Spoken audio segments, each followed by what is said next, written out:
Why?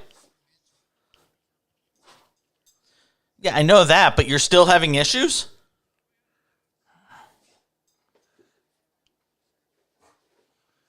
Oh, Jesus.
And away we go. Tuesday edition of the show. All across America. SportsMap Radio and the SportsMap Radio app. Good to have you with us. Good to be back after a unplanned night off. Yeah, we weren't here last night. Well, I wasn't here. Patrick Creighton filled in for me. Thank you, Patrick, for keeping the seat warm for me. Our buddy in Houston helping us out last night. We had to take the night off. There were some issues. Producer engineer Brian McDonald, I don't normally call on you this early in the show, but have we ever publicly said what happened? All right, if we've said it on the local side, then whatever. There was a fire in the building that houses SportsMap Radio. Now, it did not affect the main floor. That second, you guys are on like the second floor, right? Fourth floor. Yeah, so there was a fire on the first floor. It fried some equipment, so I wasn't able to connect with the show because I do the show out of Palm Springs. So last night they had to have a local host fill in for me, and that was Patrick Creighton, who did a great job filling in for me. So that's basically the Cliff Notes version of it. That's what happened, right? Would that be an accurate depiction? Okay. Nobody died. Nobody was injured. Okay.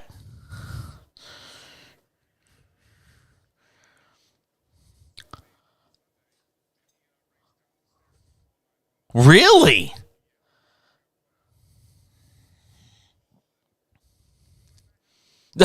Jesus. Wow. That's the dramatic version. Now see, that was the dramatic. Yeah, that was the very dramatic version. So, nonetheless, we are back tonight, and hopefully there will be no more mishaps, and we'll be able to bring you the show. We've got a great show tonight. Vic Tafer joins us in 32 minutes from The Athletic. Talk about all the dysfunction with the Raiders right now. We'll also be joined in the second hour tonight. Craig Kilborn, formerly of ESPN, The Daily Show, The Late Late Show on CBS. Craig Kilborn will be my guest for the hour at 11 p.m. Eastern. Can't wait to do it. We're back with a whole recap on Week 9 in the NFL. SportsMap Radio next.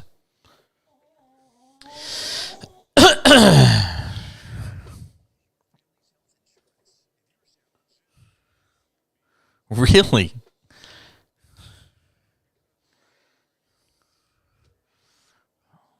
A body here, yeah.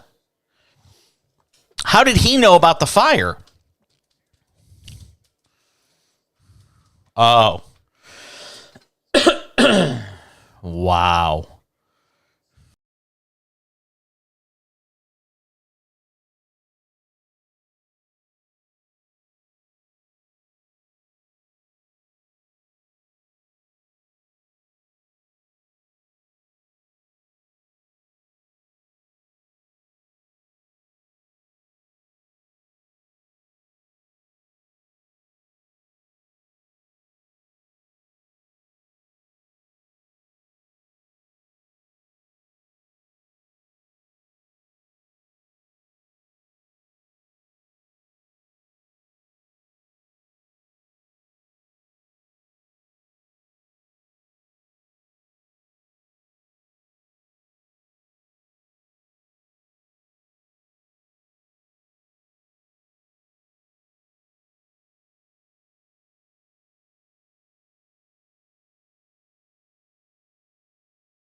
Good to have you with us after an unplanned 3-day weekend.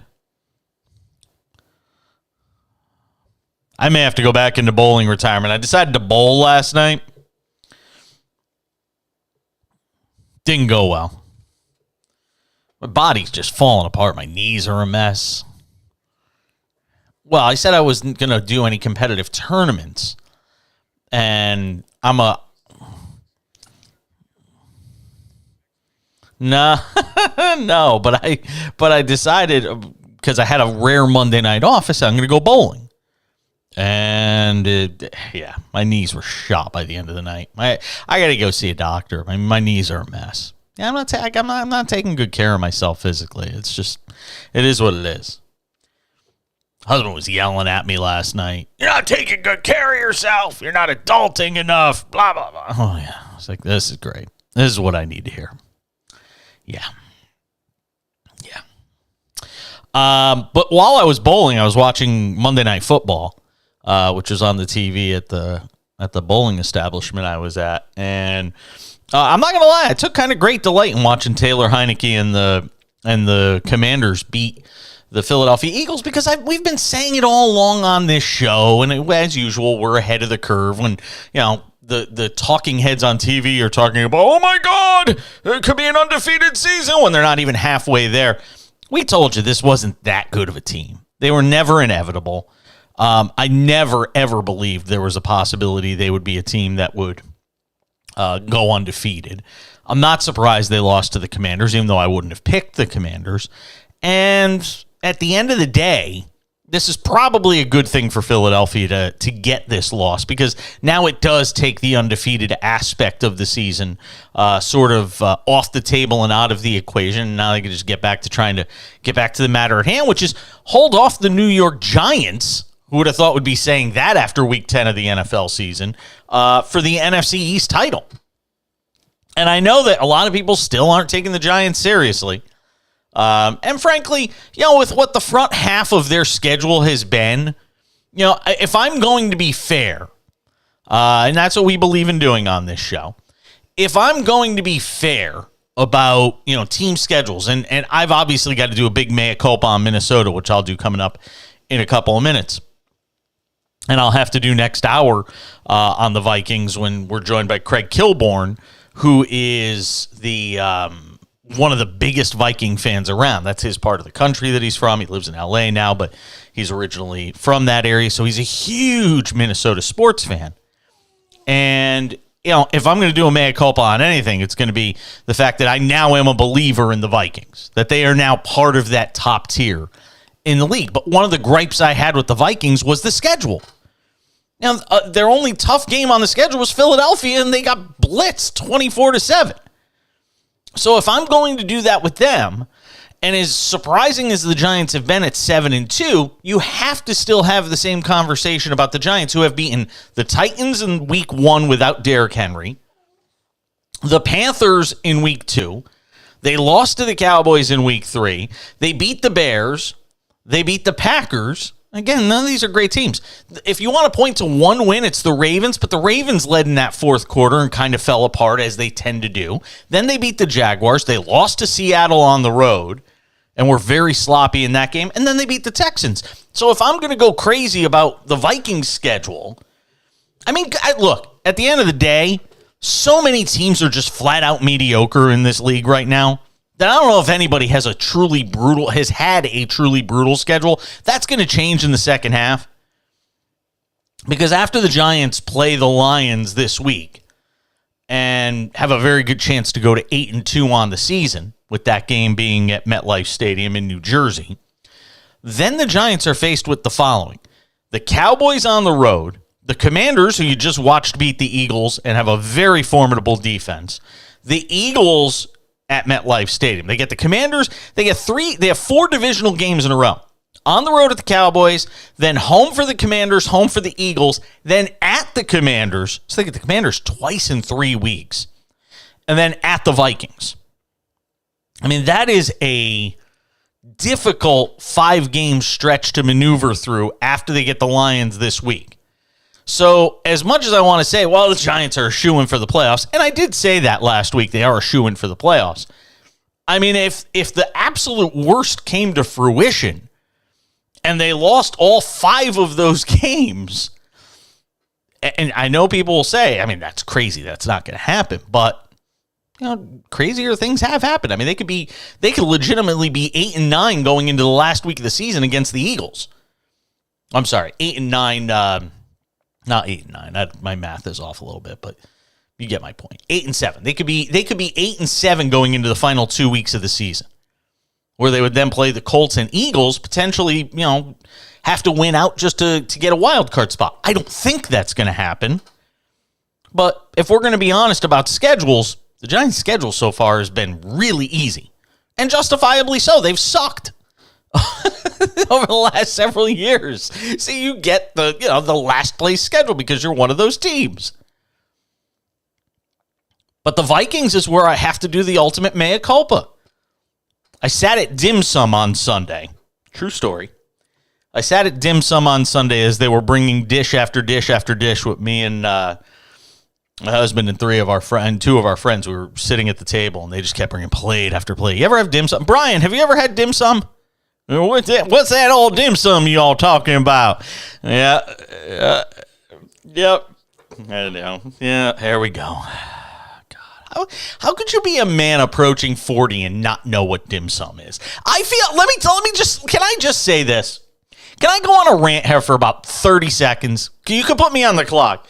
You could put me on the clock for 30 seconds. I won't make it last longer than that. One of my greatest things I feel sorry for is people that don't get to experience life outside the bubble. I don't even know there's got to be a dim sum place in Houston somewhere. Can I?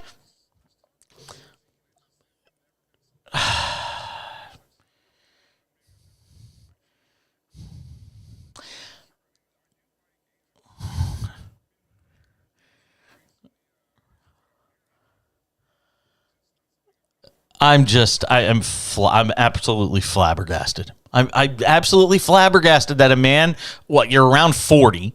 How have you not had dim sum at any point in your life? Here's what we're going to do. When I come to Houston for the Final Four in March, which we've talked about with management, when I'm going to take you to dim sum, because this is flat out absurd that somebody who likes Chinese food has never had dim sum. Okay, it's done. I'll take good care of you. We'll take you. Yes. Yeah. But I was sitting at dim sum and plate after plate was coming. And what do you know? We're watching this wild ending to this game. It was so good. The dim sum restaurant, which doesn't normally have football on Sunday, actually had one of their TVs turned to football. Usually it's some, local Chinese channel that I can't understand anything that's on the screen. But this time around, it was actually the NFL. That's how badly people wanted to watch the end of this Vikings-Bills game, which was obviously the game of the year. But the takeaway is, with Minnesota being able to go in there. Now, do I think Minnesota is going to win a Super Bowl? No. Do I even think they're going to go to the NFC title game? No. But what it does prove is this, and what we all know now is, if you get into the NFC postseason, if you just get in, any of those teams have a chance to wind up in the Super Bowl. Because there isn't anybody that I have an abundance of confidence in, and it's going to be a gauntlet, for these teams to try and win, to try and get through the NFC postseason, because nobody is inevitable. You look at the playoff standings right now. You look at the NFC playoff standings: the Eagles, Vikings, Seattle, Tampa Bay. Even Tampa Bay at 5-5, as much as I want to say, kind of laugh them off, they did beat Seattle in Munich on Sunday morning, early Sunday morning for me. Giants, Cowboys, 49ers, Commanders, if any of those, and even at this point, and this is what's even crazier, by the way, what's even crazier is the Packers, who are, have been laughably bad this year. Even the Packers now, because of their win over the Cowboys, that's the difference. That game was the difference between their season being basically on the brink or done, and now them being just, basically a win behind the 49ers for the final wild card spot. So it's anybody's guess. And I hate to, this is so cliche. You want to be playing your best football at the end of the year. You want to be playing your best football in the final, stretch of the season. I really do think it's going to come down to who is just playing their very best in such a long NFL season with 17 games. It really is going to come down to who has their game tuned to be playing the best as we get into, week 16, week 17, week 18, that final few weeks of the season leading into the playoffs. That's what it's going to come down to. The Eagles, it's great they got off to an 8-0 start, but now the argument you're going to hear is, did they peak too early? I don't think they've peaked yet because I don't think they've played particularly complete football.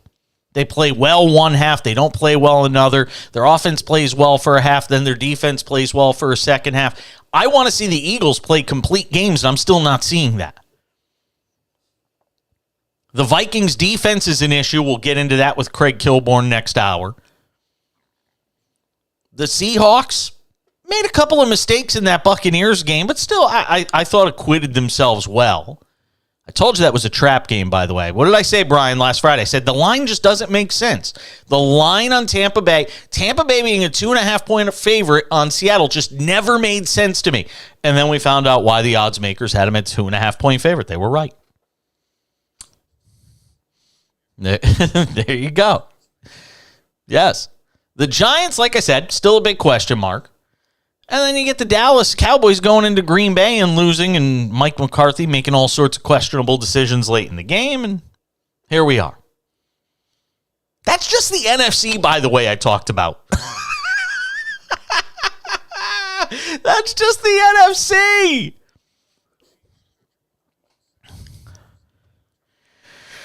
Yeah, they're going to get their challenge. I mean, look, if I was making a power ranking right now, Kansas City would be number one, but it's a tenuous number one.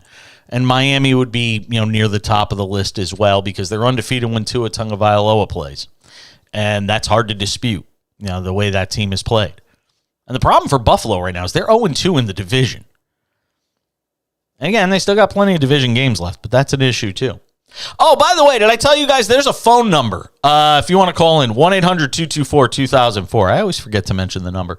800-224-2004. You can tweet at the show as well at the back page. I'm like I said, this was another one of those stunning weekends in the league. 800-224-2004 if you got any thoughts on Week 10 now that it is fully complete. NBA live betting. We'll do that on the other side as we do every night on the show. Kings and Nets going at it. The late TV game out on the West Coast. We'll get into that a bit. Vic Tafer from The Athletic coming up in a few minutes as well to talk about the Raiders. We'll do that in 15. Is Josh McDaniel on the hot seat? He should be. He just lost to a first-time head coach in Jeff Saturday. And I mean first-time head coach of any kind. Don't go anywhere. More to do. It's the Cash In. I'm Jason Page. Good to have you back with us on the SportsMap Radio Network.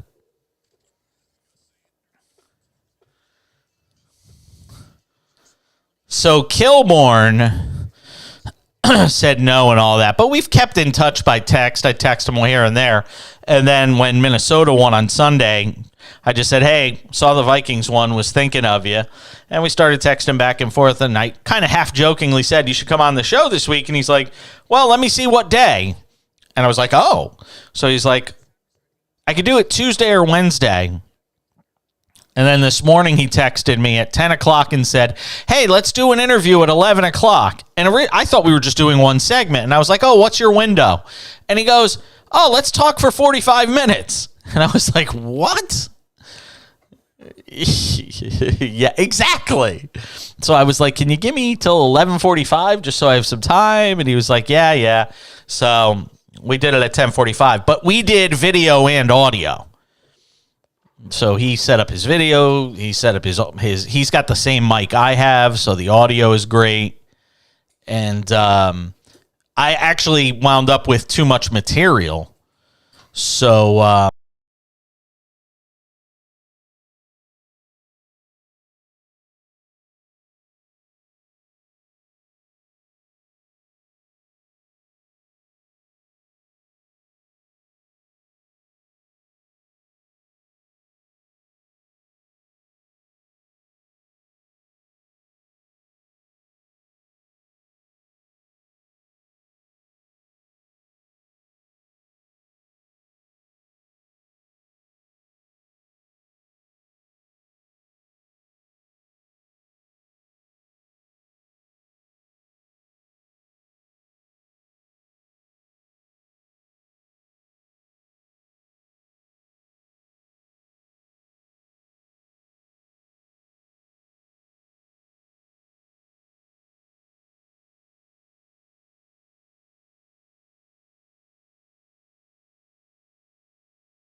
We continue this opening hour of the show.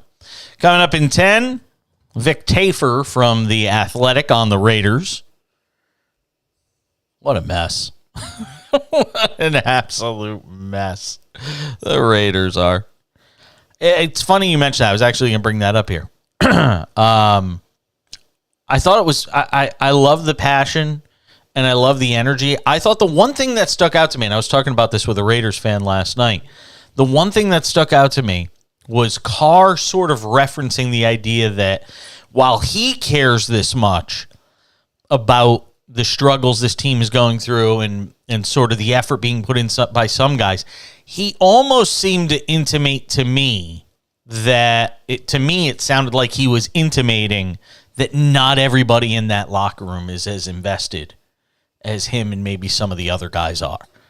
And that's, look, I think it's fair for him to call that out. I think he did it in as veiled a way as he could. But if anybody was reading between the lines, it seems like a lot of the frustration is with the fact that not everybody is as dedicated as he is. And it's tough when you don't have everybody pulling in the same direction. Yes. Oh, God, yeah.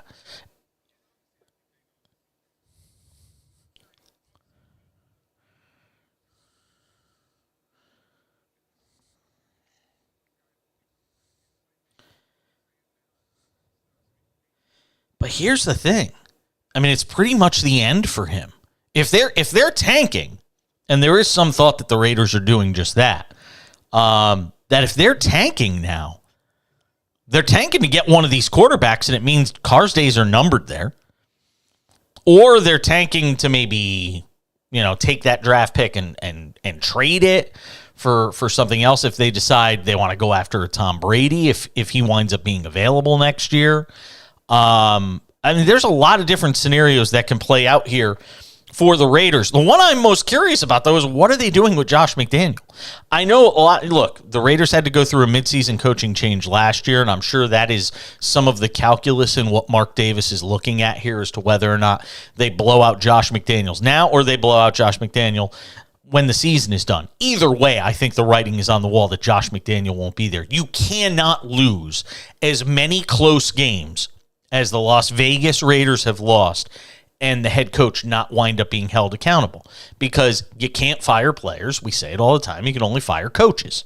So without a question, you have to think that Josh McDaniel is done. It's just a question of whether it's now or it's later. If it gets really, really bad, would they, potentially make a move? I don't know. I mean, they're the second worst team right now in the NFL.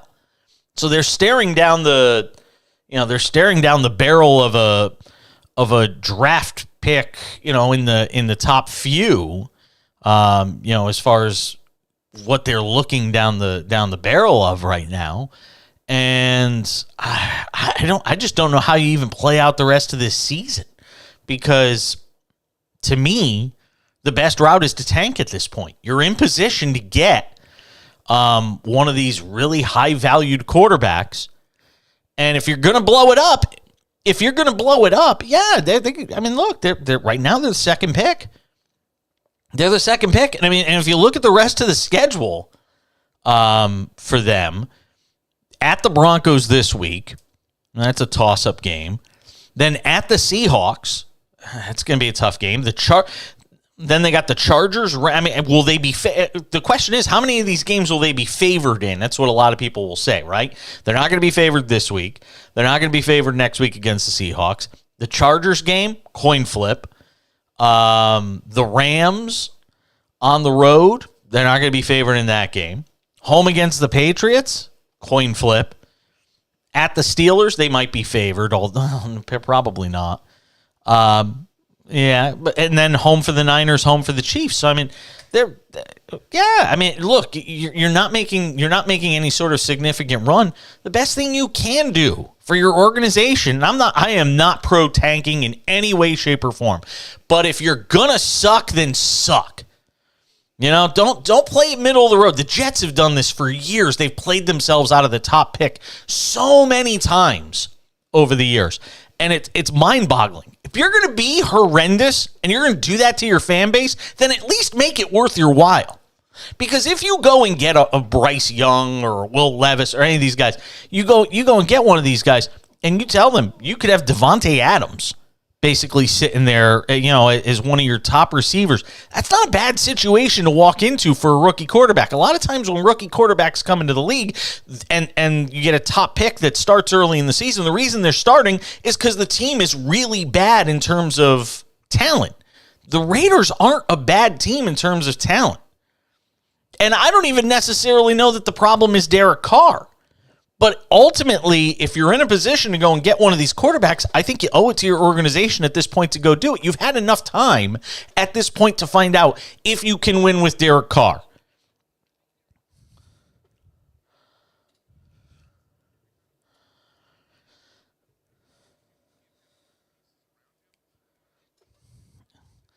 Yeah, and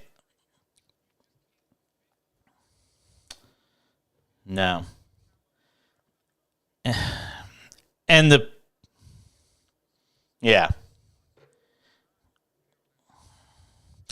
pieces have to include a good head coach.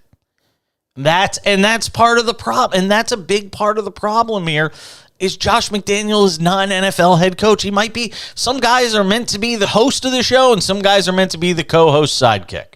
I'm sorry, but that's just the way it is. He's a great offensive coordinator. You want to make him an offensive coordinator somewhere? Fine. But some guys just aren't meant to have the starring role. And that's Josh McDaniel at this point. I mean, there's no getting around it. You cannot have. You can't. Yeah, that's a whole nother topic.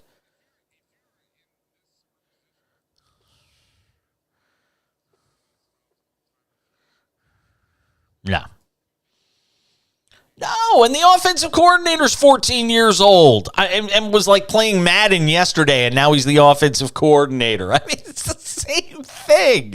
You can't lose to that team. You just can't lose to that team. So anyway, Vic Tafer's going to join us coming up here in a couple minutes from The Athletic. We'll get his perspective on all things Raiders and where this team goes from here.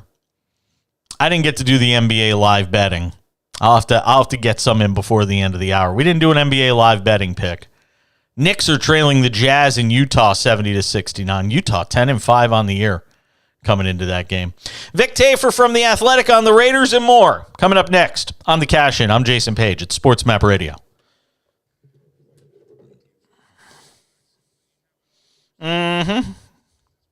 No, live.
that didn't go well.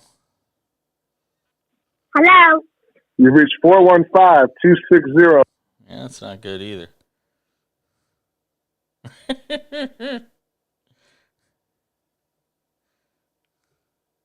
Yeah, just give me a second. Hello. You reached 415.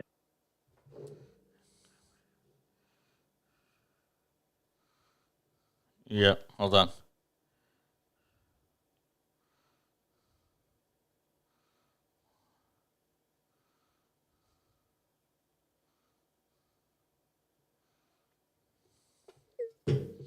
Go ahead, bring me back.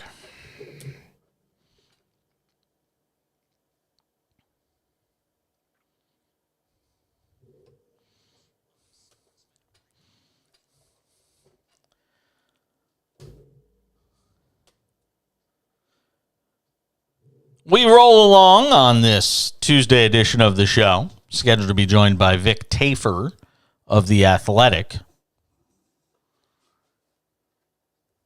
here in the next few minutes.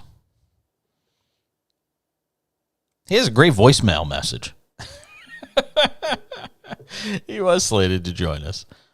So we'll wait and see if Vic makes contact with us, and we'll get him on the air and talk to him about the Raiders and the mess that is that team. So while we have a minute, the live betting game of the night, we have not given you a pick yet. We usually do that here in this segment, or at least go through some of the games.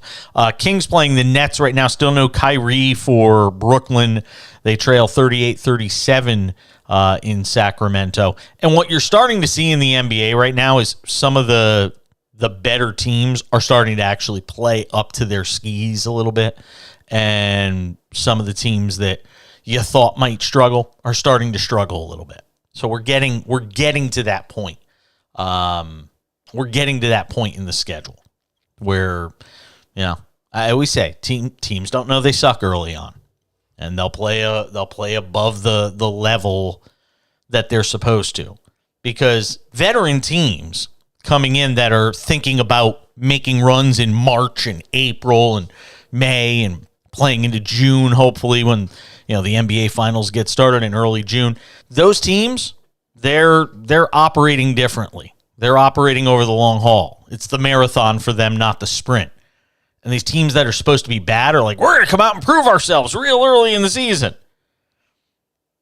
And then before you know it, you lose a couple of games and you start to realize, oh, we're really not that good.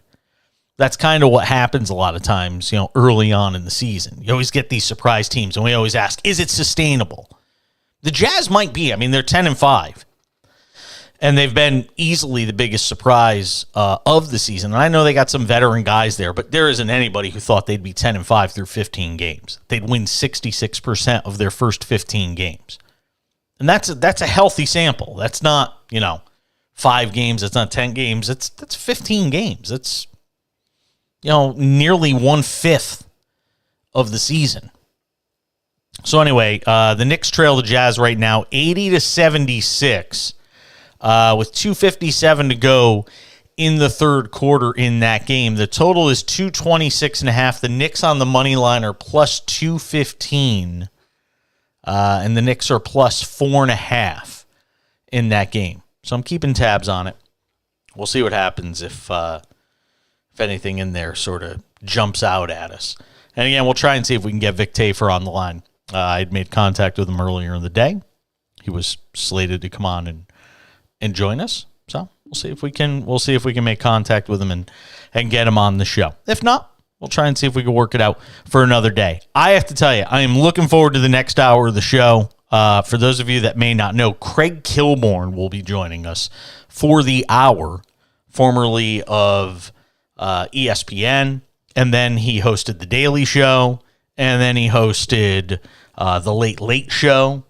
And somebody I've always wanted to talk to. I often get asked the question, when you do this for a number of years and you meet people and they find out what you do, they always say, well, who's the coolest person you've ever talked to?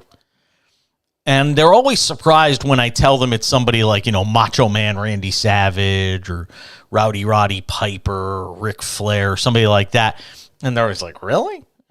that, you've met Derek Jeter, or you've met, Alex Rodriguez, or you've met, your favorite sports heroes or something like that. And don't even start, Brian McDonald. Wrestling is not a sport. Don't say wrestling's a sport.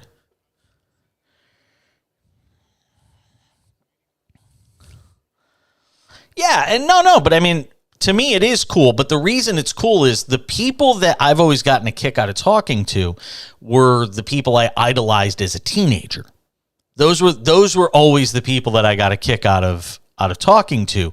It wasn't necessarily meeting a Derek Jeter or meeting, a huge professional athlete. It was the people I worshiped in my teenage years that I got to talk to when I was, in my late 20s or early 30s. When I was at places like SiriusXM or, later than that, obviously, you go to Super Bowl Radio Row and you talk to people. Interviewing Joe Montana was like crazy because I grew up watching Joe Montana play.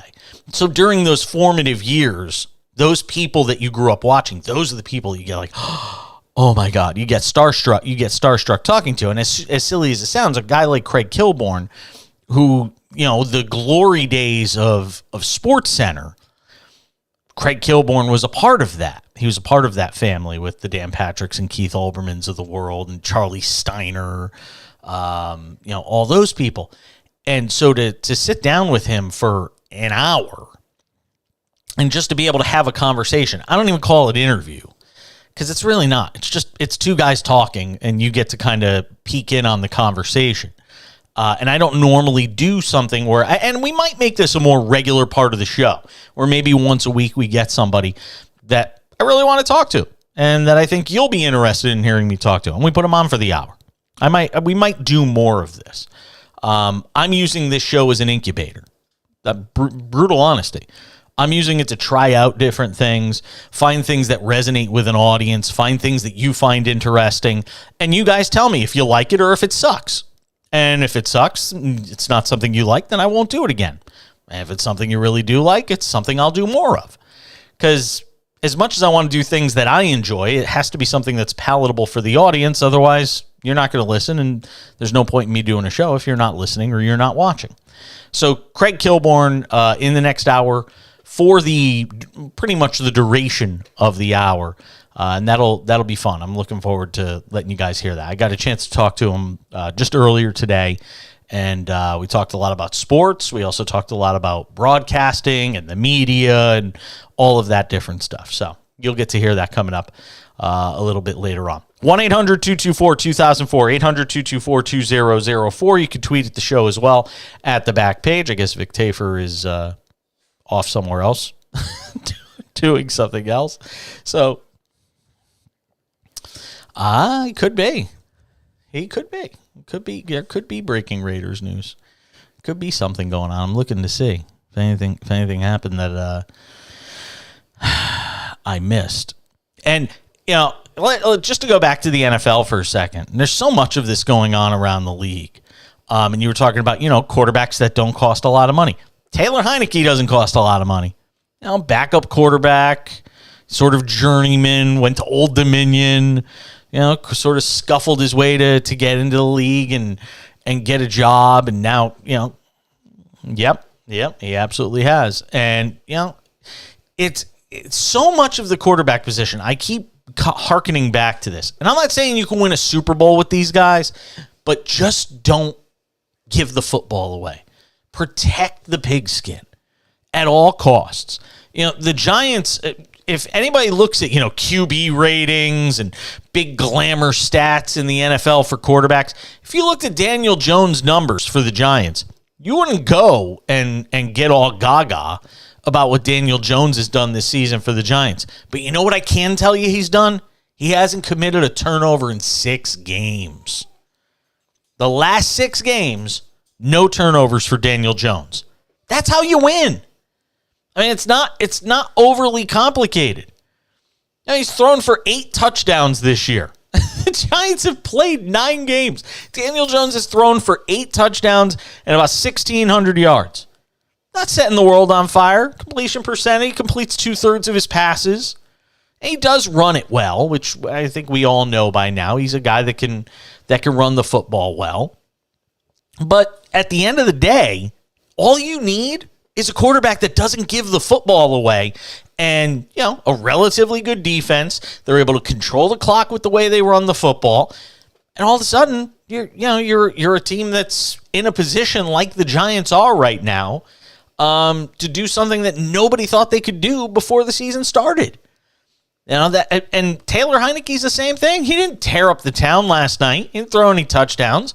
But by and large, he protected the football and gave his team a chance to win. And again, the Eagles have been a very uneven team. For a team that was undefeated through 8 games, it's remarkable. They play one half well and another half they don't play as well.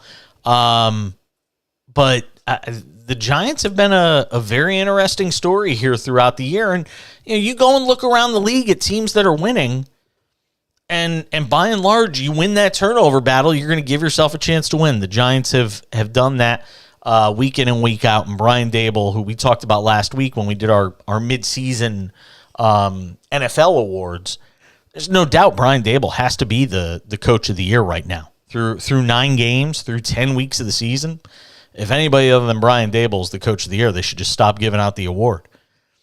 Now, anytime you have a 4-to-1 touchdown to interception ratio, and again, he is 23rd in the league in touchdown passes, Daniel Jones. And you would typically say, well, you can't win football games that way. But what you also have to remember is, if you look at what he's done for the season rushing the football, he does get into the end zone with his feet as well. He's got 3 rushing touchdowns. He's protected the football well.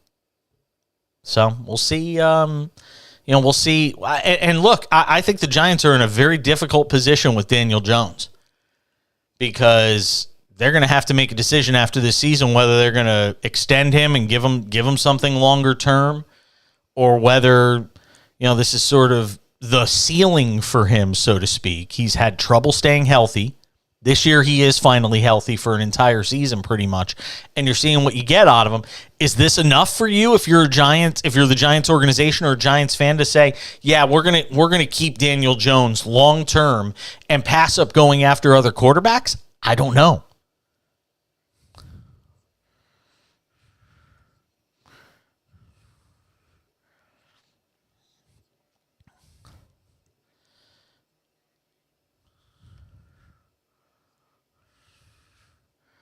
No, but here, I'll throw this out at you. If Derek Carr is available after this season, would you go get him?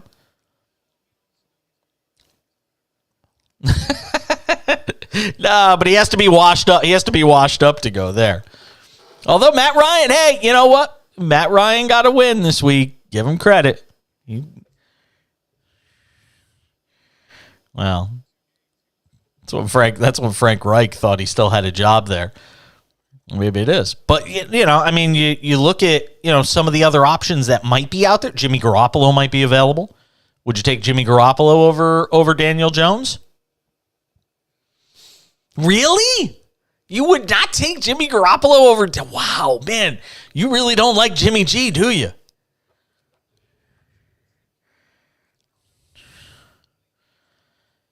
Jimmy Garoppolo was 1 throw away from winning a Super Bowl and 1 game away from winning a Super Bowl last year.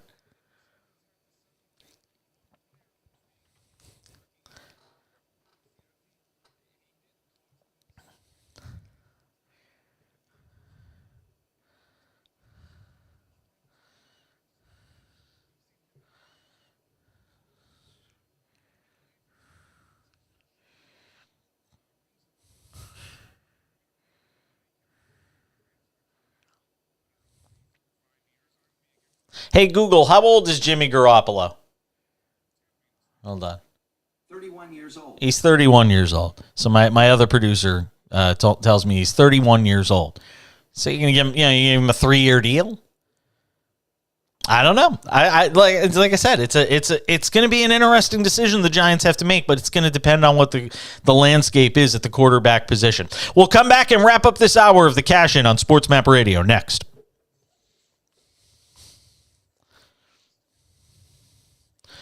It is a very, they're going to, if they go, I don't know, let's say they go 12-5.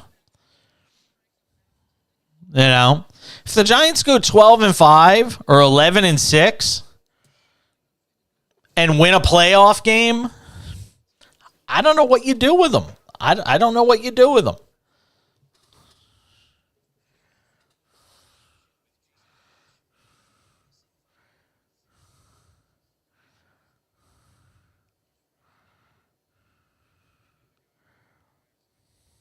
Who was this?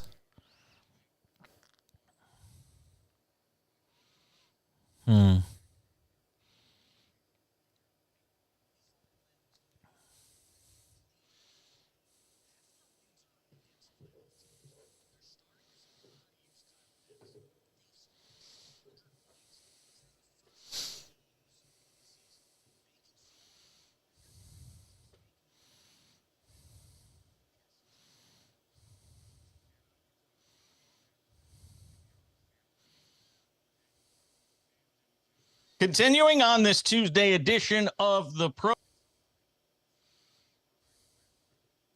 They really are.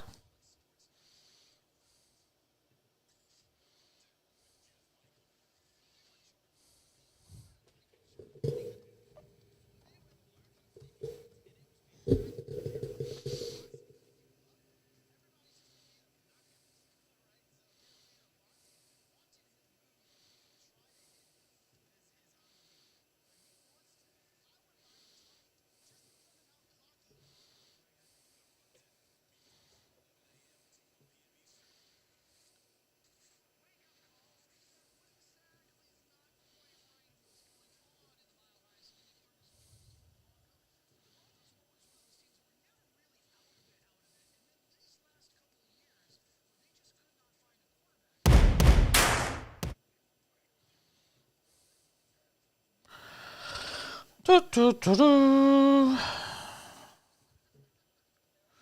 Do, do, do, do.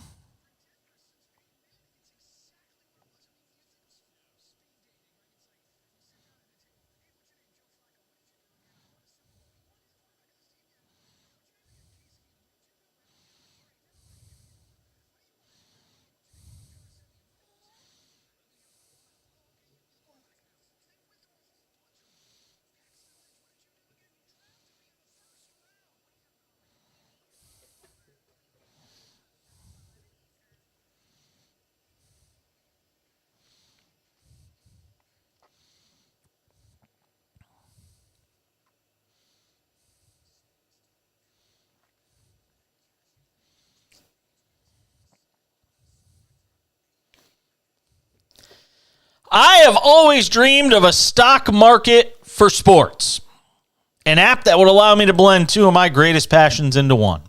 Thanks to Jock MKT, the stock market for sports is officially here. Jock MKT offers live daily markets for sports that let you buy and sell shares of athletes in real time with other users, all for real money, and each share has a guaranteed payout at the end of the night. I've been on Jock MKT for a month or so now, and I'm counting down the minutes till the NFL season. Well, every week I'm counting down the week. I'm counting down the time until the NFL week begins, in this case, week 11. Check out jockmkt.com or download the Jock MKT app and deposit with my promo code CASHIN. Your first deposit, they match it 100% up to $100. Your first market will also be risk-free with losses refunded up to $100. JockMKT.com or the Jock MKT app. Again, use that promo code CASHIN, one word, CASHIN. Receive 100% deposit match up to $100. Jock MKT offers live daily markets for sports, let you buy and sell shares of athletes in real time with other users, all for real money.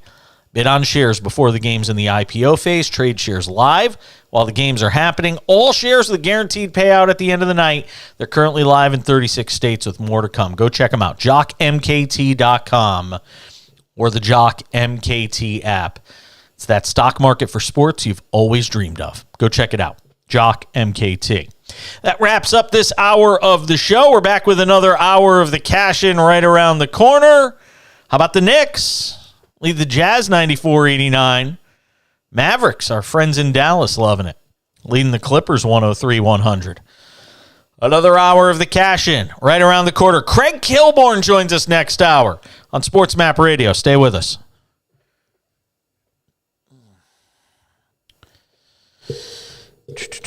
Yeah, go for it.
Oh, there's got to be plenty. I'm sure there's an Asian community there. Yeah. Wow, Knicks up 10 midway through the fourth quarter. I almost said take them on the money line, too. Damn it. God. I almost said to pull the trigger on it. Wow, the Nets are getting blitzed in Sacramento.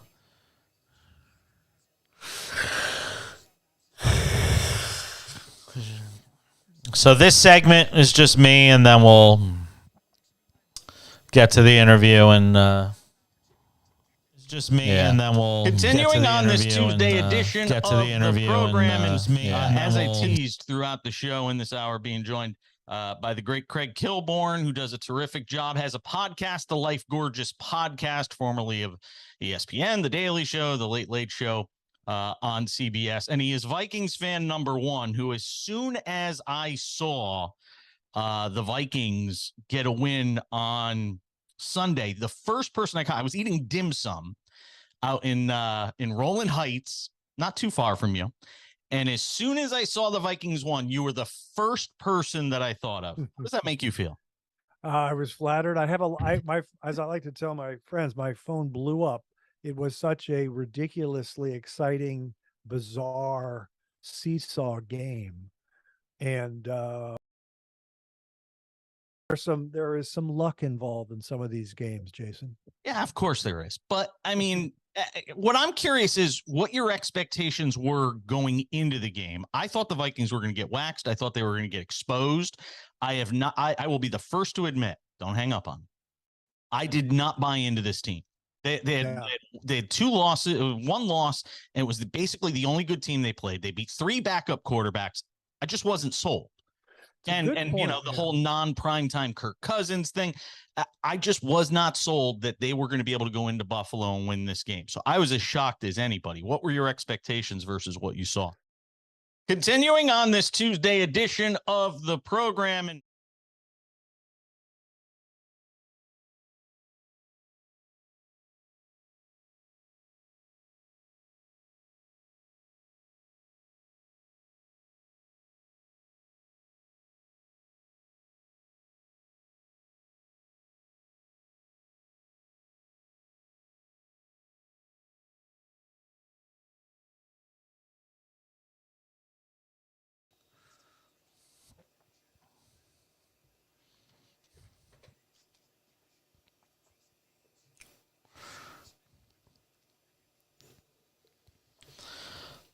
Another hour starts right now on SportsMap Radio and the SportsMap Radio app.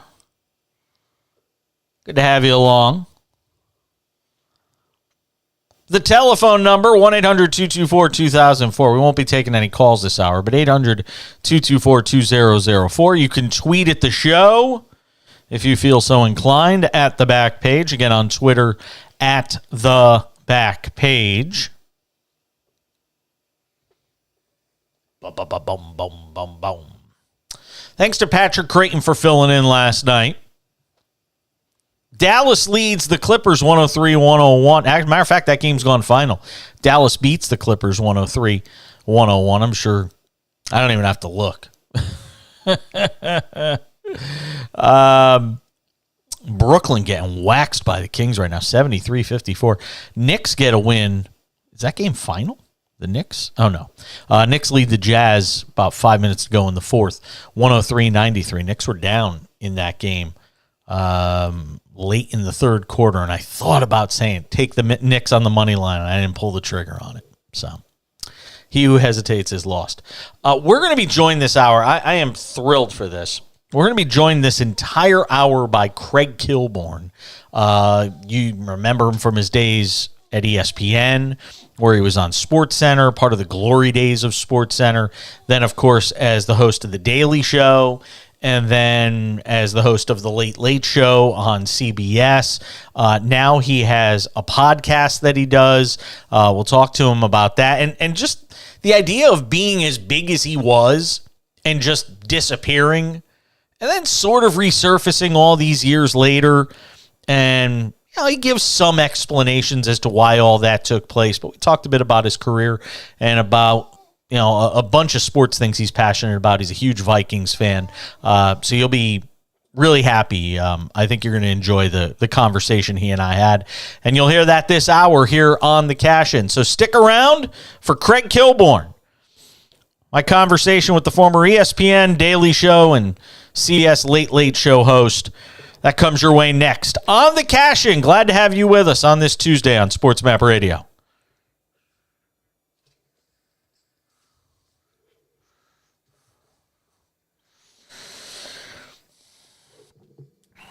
So if you need me at any point during this hour, obviously you can't really talk to me. Just just text me. I'll have my phone nearby. All right.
Continuing on this Tuesday edition of the program, and as I teased throughout the show,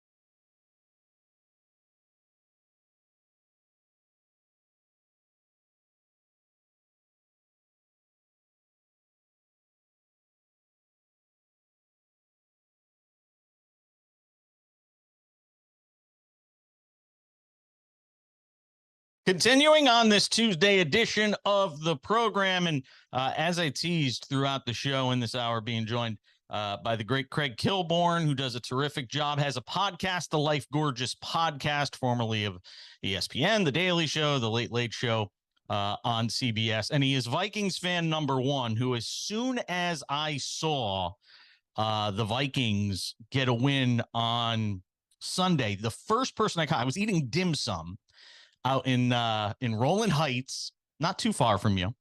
And as soon as I saw the Vikings won, you were the first person that I thought of. How does that make you feel? I was flattered. As I like to tell my friends, my phone blew up. It was such a ridiculously exciting, bizarre seesaw game. And hard to believe.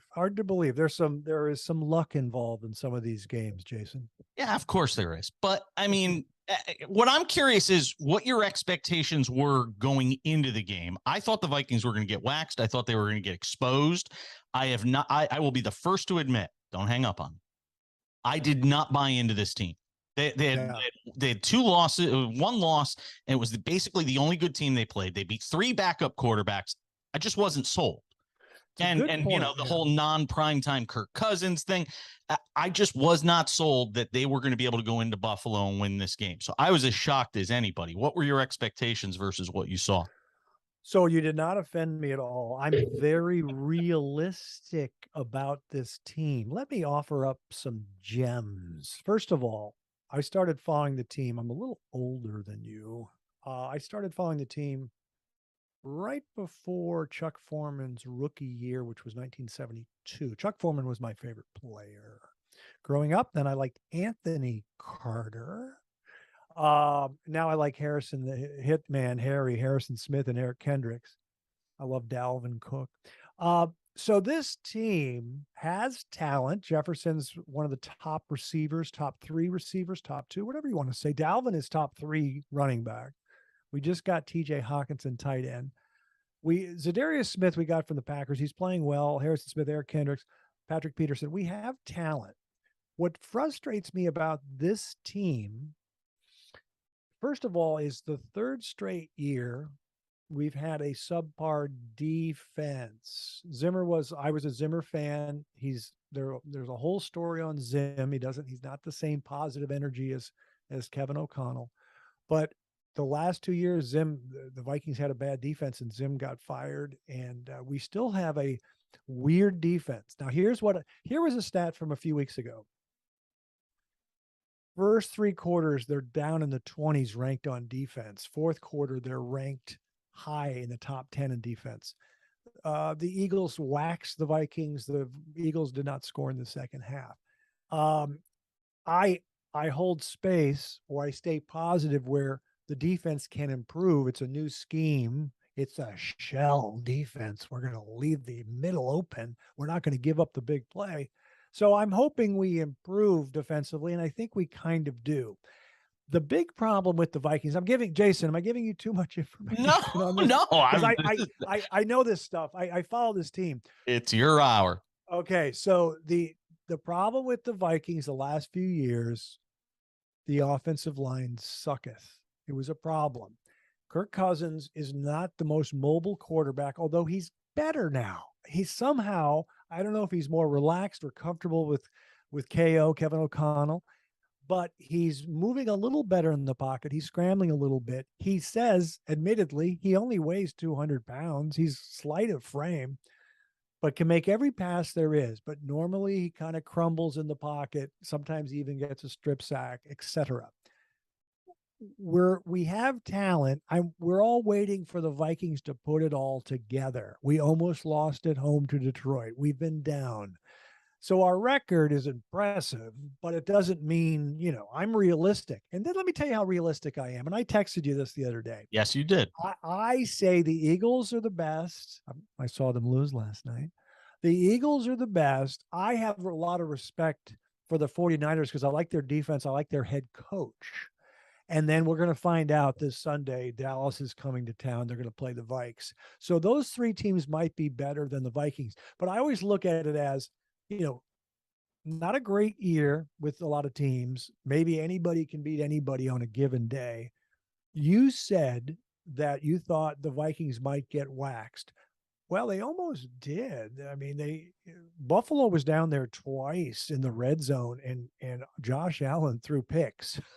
I mean, I've talked to Bills fans, and they're despondent. And I said the guy's got to chill out in the red zone. He's got to be more conservative or smarter in the red zone. And I have this theory, how Tom Brady says that Aaron Rodgers is more talented than I am. Rodgers can make every pass. It's pretty exciting. I mean, he'll take a risk. I can fit this in this window. I can move. I can dance. I can throw on the move. And Brady's got to be, I got to get this ball out. I'm not super mobile. I got to think. I think Josh Allen thinks he can conquer the world, and he screwed up. But to answer your question, I was waiting to see how the Vikings played going in. This is what I said. I just don't want to get embarrassed. I want it to be competitive. We were down 17, Jason. Yeah, they were. Talking with Craig Kilborn, joins us on the show here in this hour. The Life Gorgeous podcast is his podcast. We'll talk about that a little later on. To me, I don't think, and you're a little older than me, a little.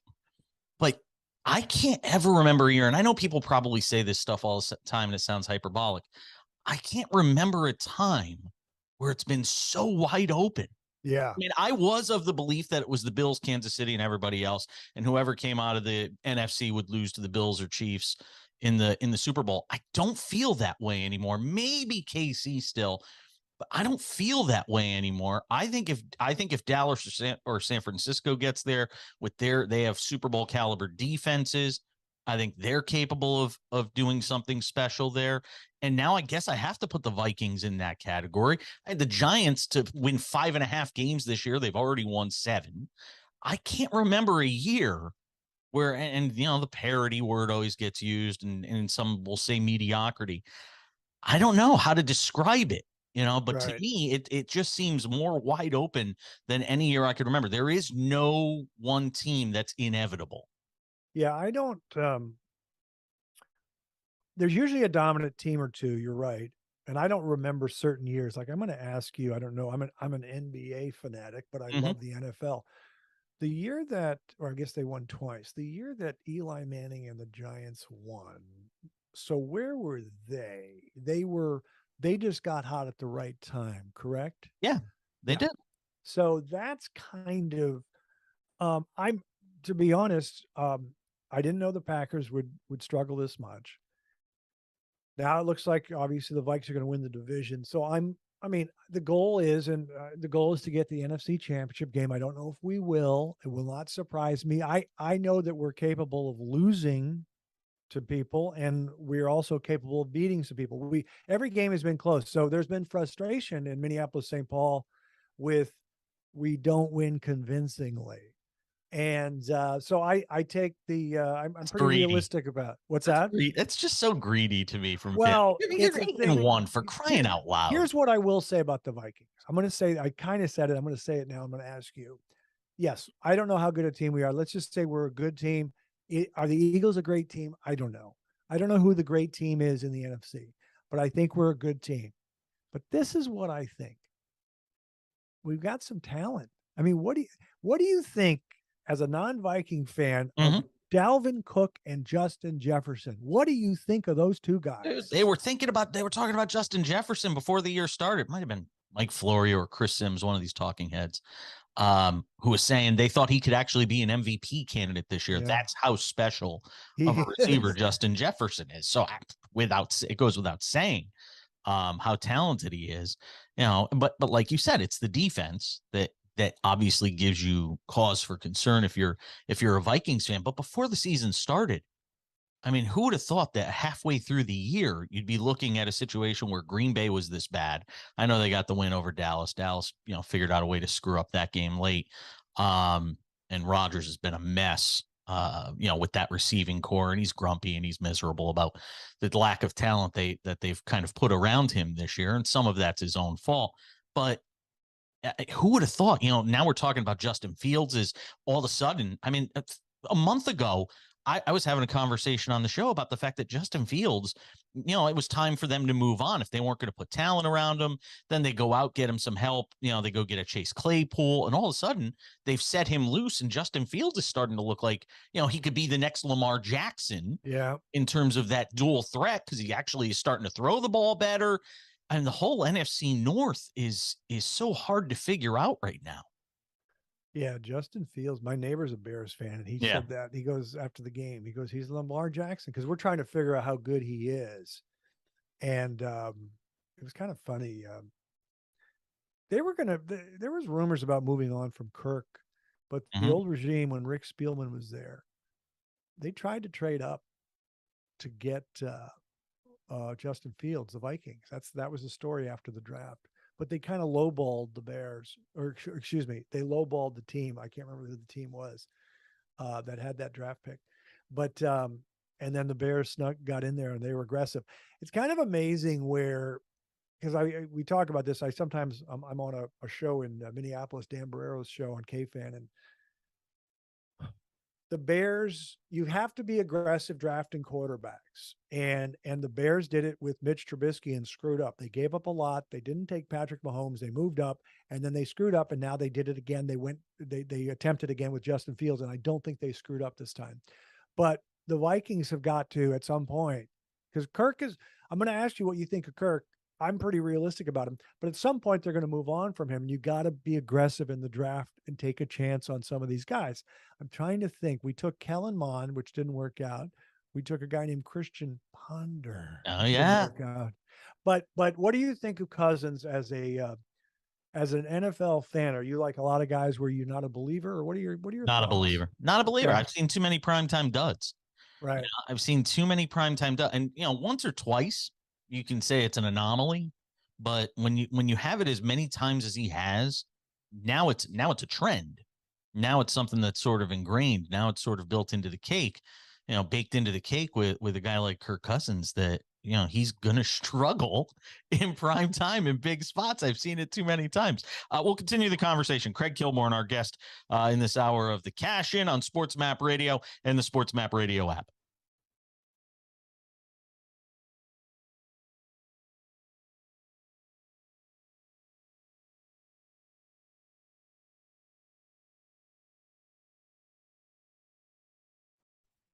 We continue on this Tuesday edition of the show. We were off last night. Crazy stuff going on. There was a fire in Houston at our distribution location, and so we weren't on last night. We continue.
We continue on this Tuesday edition.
We continue on this Tuesday edition of the show. We were off last night. Crazy stuff going on. There was a fire in Houston at our distribution location, and so we weren't on last night. We had to have somebody fill in for me because we couldn't transmit the show from where I am in California back to Houston. So kind of funny.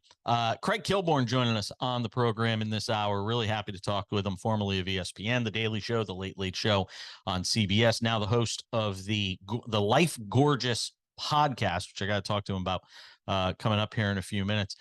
I want to get your thoughts on a few other things in the NFL. Start one.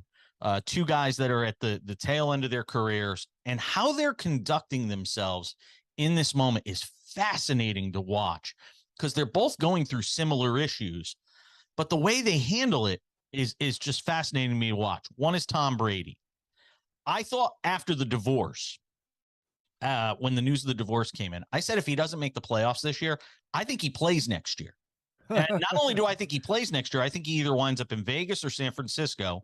If neither of those teams obviously win a Super Bowl, obviously it's not going to happen for Vegas. But it could still happen conceivably for the 49ers.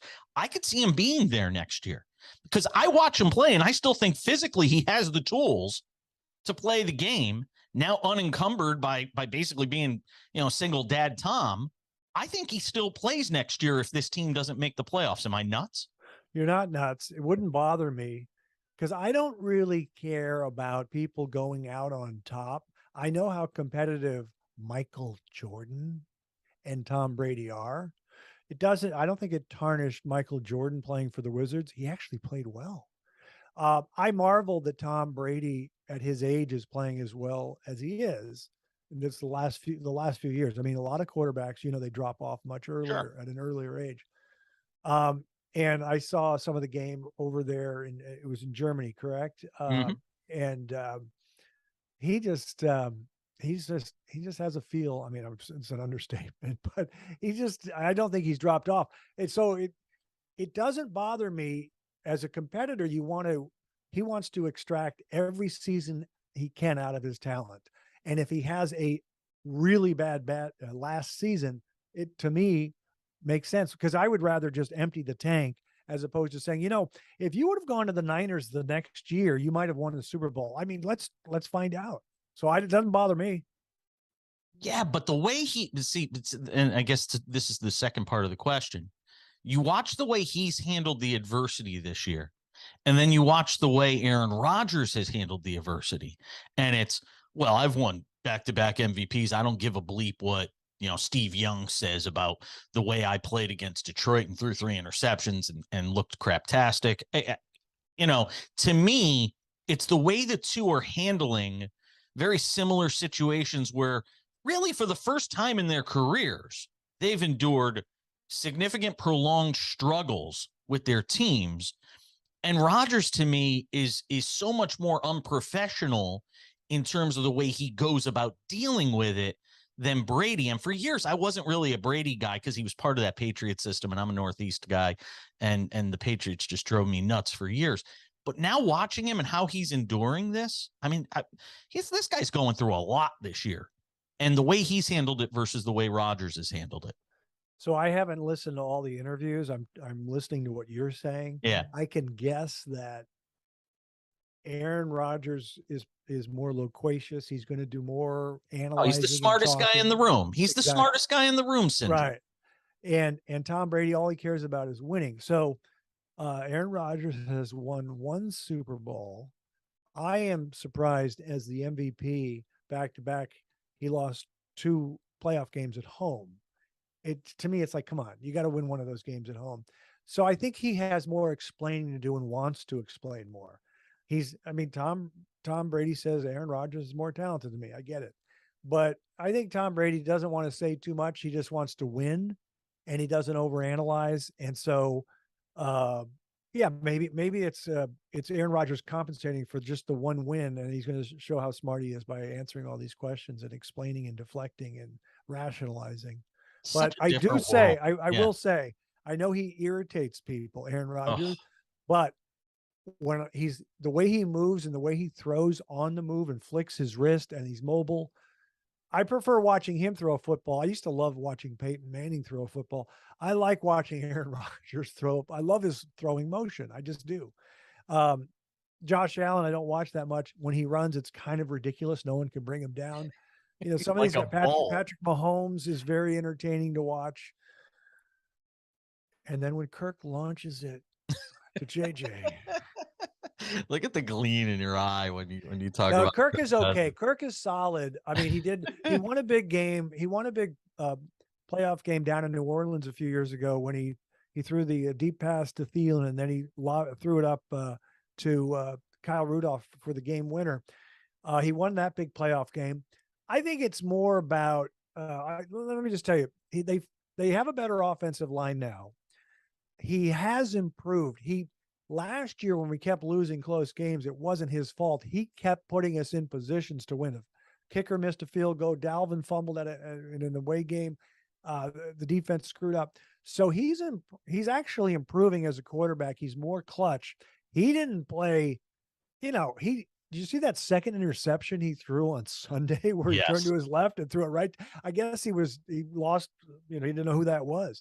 But he didn't have the greatest game, but he made enough plays to win. So he does throw a very pretty football. The whole primetime stuff I don't really care about because I think the teams we were playing were always better. But I'm not nothing surprises me with him. He's playing better. He's solid. He's better than Trent Dilfer, who won a Super Bowl. So I don't know, but I can see why people. Yeah, I've talked a lot of outside people outside of Minnesota. They don't like him. I get it. Fine. Yeah, I mean, well, look, the whole thing with the vaccination stuff, I think, rubbed people the wrong way last year, and right. A bunch of athletes have had to sort of deal with that thing. Talking with Craig Kilborn, joins us here on the show. The whole media, though, it's changed so much in terms of back when you were at ESPN and SportsCenter. The whole way in which we go about talking to athletes, interviewing athletes, them wanting to control their own narrative now. For instance, a guy like Rodgers will only talk to Pat McAfee. It's his soft little landing spot every week. Pat can talk to Aaron Rodgers could talk to Pat McAfee, and he's not going to get asked any really hard questions, follow-ups, and sort of that spot. From the perspective of somebody who was, 30 years ago in sort of the SportsCenter realm, to where we are now and how it's changed. Do you like it? Is it for the better? Oh gosh, I haven't really thought about that. I mean, in general, it's a kind of a crazy world. I'm probably taking this somewhere else where I'm not on Twitter and I don't have any desire to be. There are some clever people. Some of my writer friends are on Twitter, but we've also given voices to all the malcontents and whiners and angry, bitter people. As far as sports media, I guess I would say what I like is this may not answer your question, or you might not like the answer. I like that Aaron Rodgers gets to control. what he wants to say. So I like that if he's only going to do Pat McAfee because the media bothers him, then I kind of get a kick out of it that he's controlling it. So you,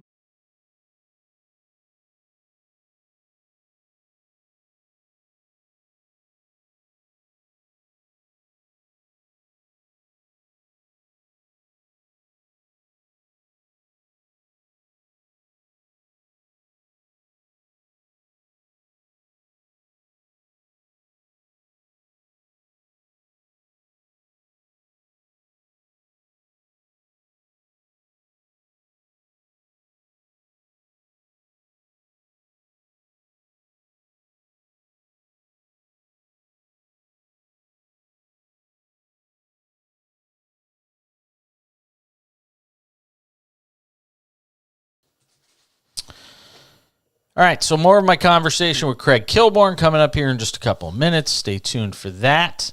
Vic Tafer will join us next hour now. We're going to do him at 10:12 p.m. Pacific.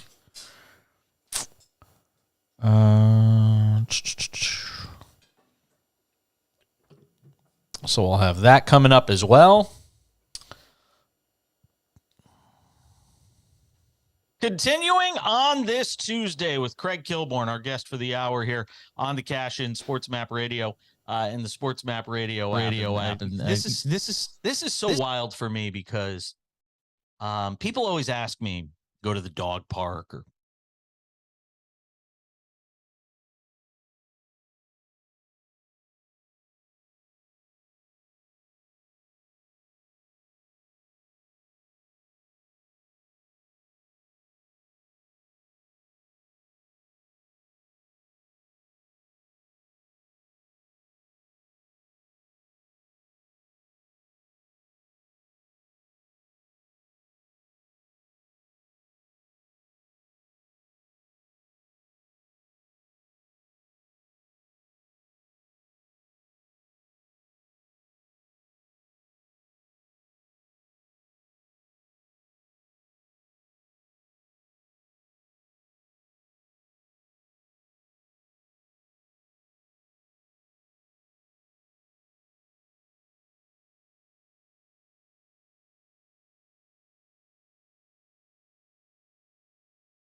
continuing on this Tuesday with Craig Kilborn, our guest for the hour here on the Cash In SportsMap Radio and the SportsMap Radio app. And this is so wild for me because people always ask me, go to the dog park or I'm at bowling or something. And people always come up to me and they'll say, you know, what do you get a kick out of the most doing what you do?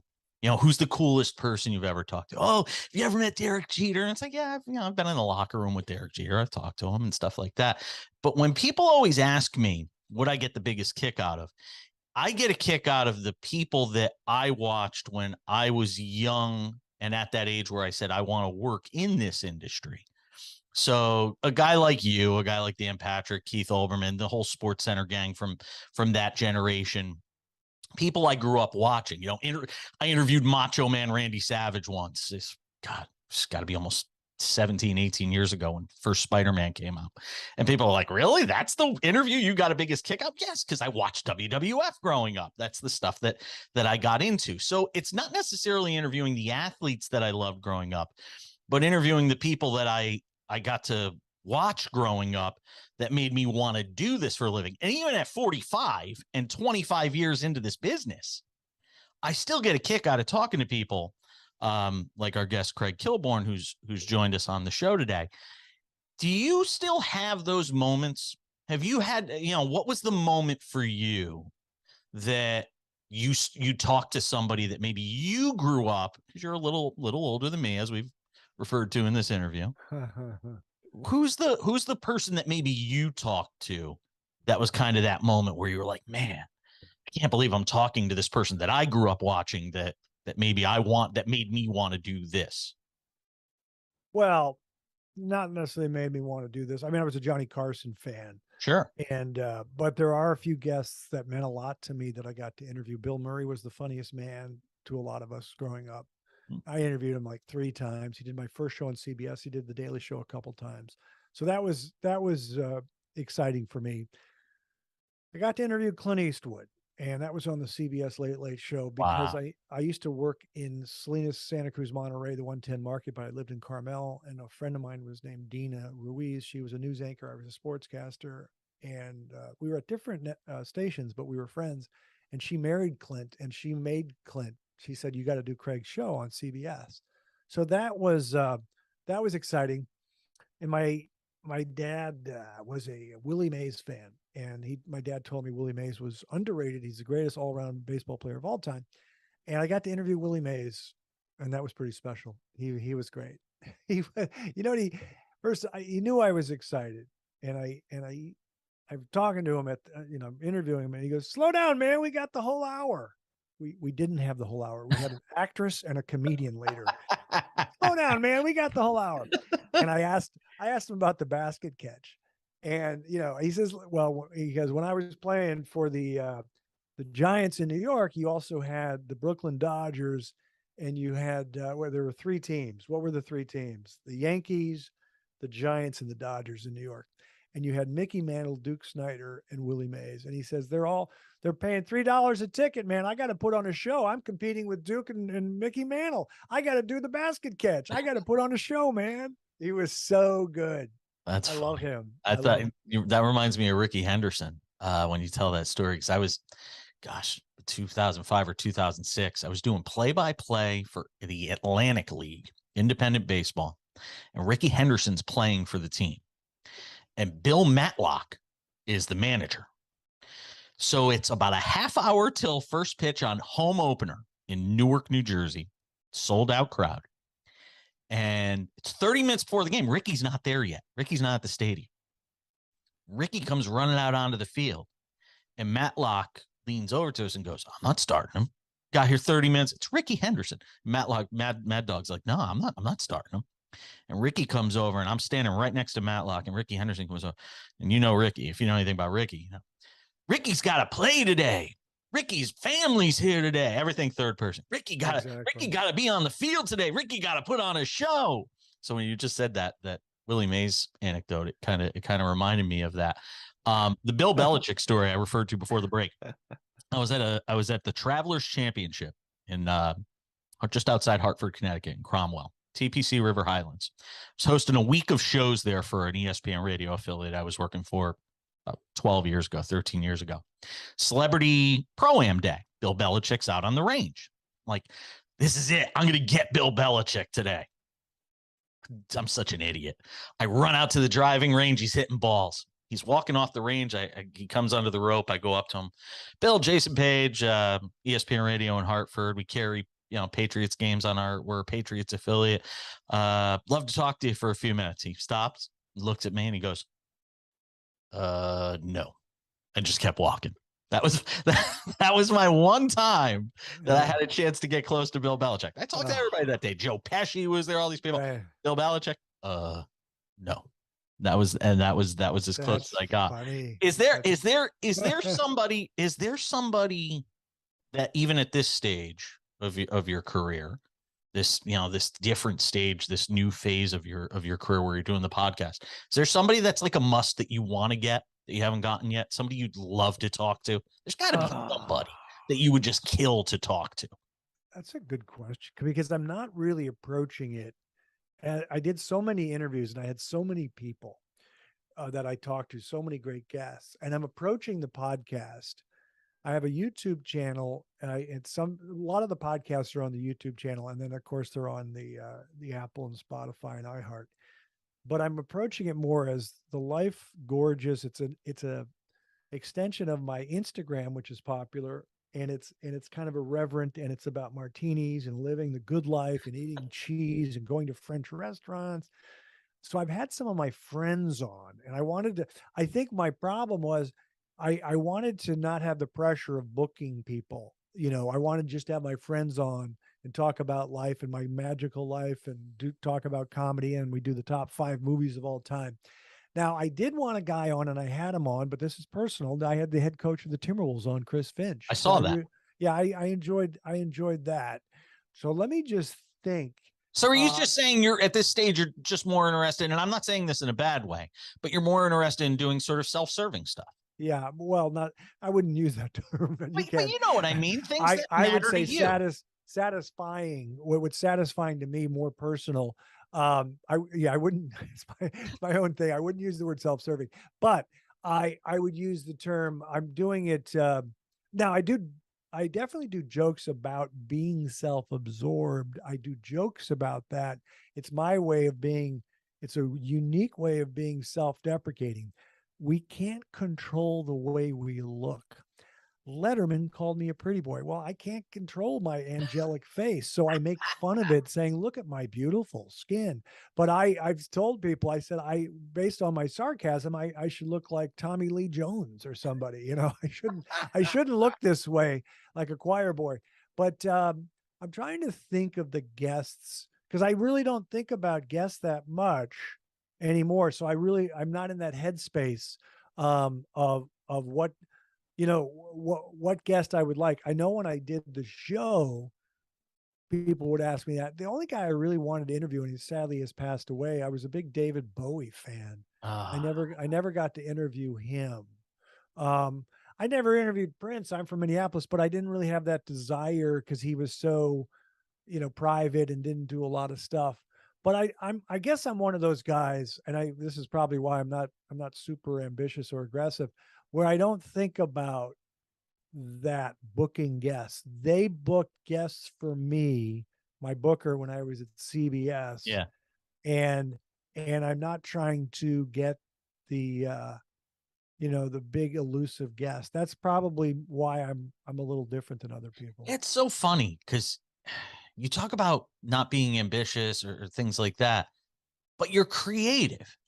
And I'm trying to figure out how one can be creative yet not ambitious. Well, I would say I'm not.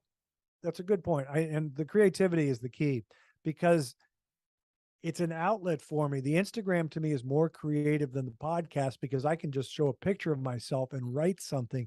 I have extra tight pores today, or something really weird or irreverent. And that's my creativity. And when I played basketball, I like Pistol Pete Maravich and Dr. J, and I like going behind my back and making no-look passes and all this kind of stuff.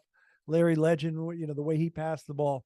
But there is, when I say ambitious with the podcast, I'm just having fun right now. I'm having fun. I'm not trying to conquer the world. Now I'll probably write a book one day, and that will be a lot of work. My friends have told me it'll be a lot of work. I feel like I have an obligation to tell some stories to the old fans about late night, some of the positives, some of the silliness and dysfunction.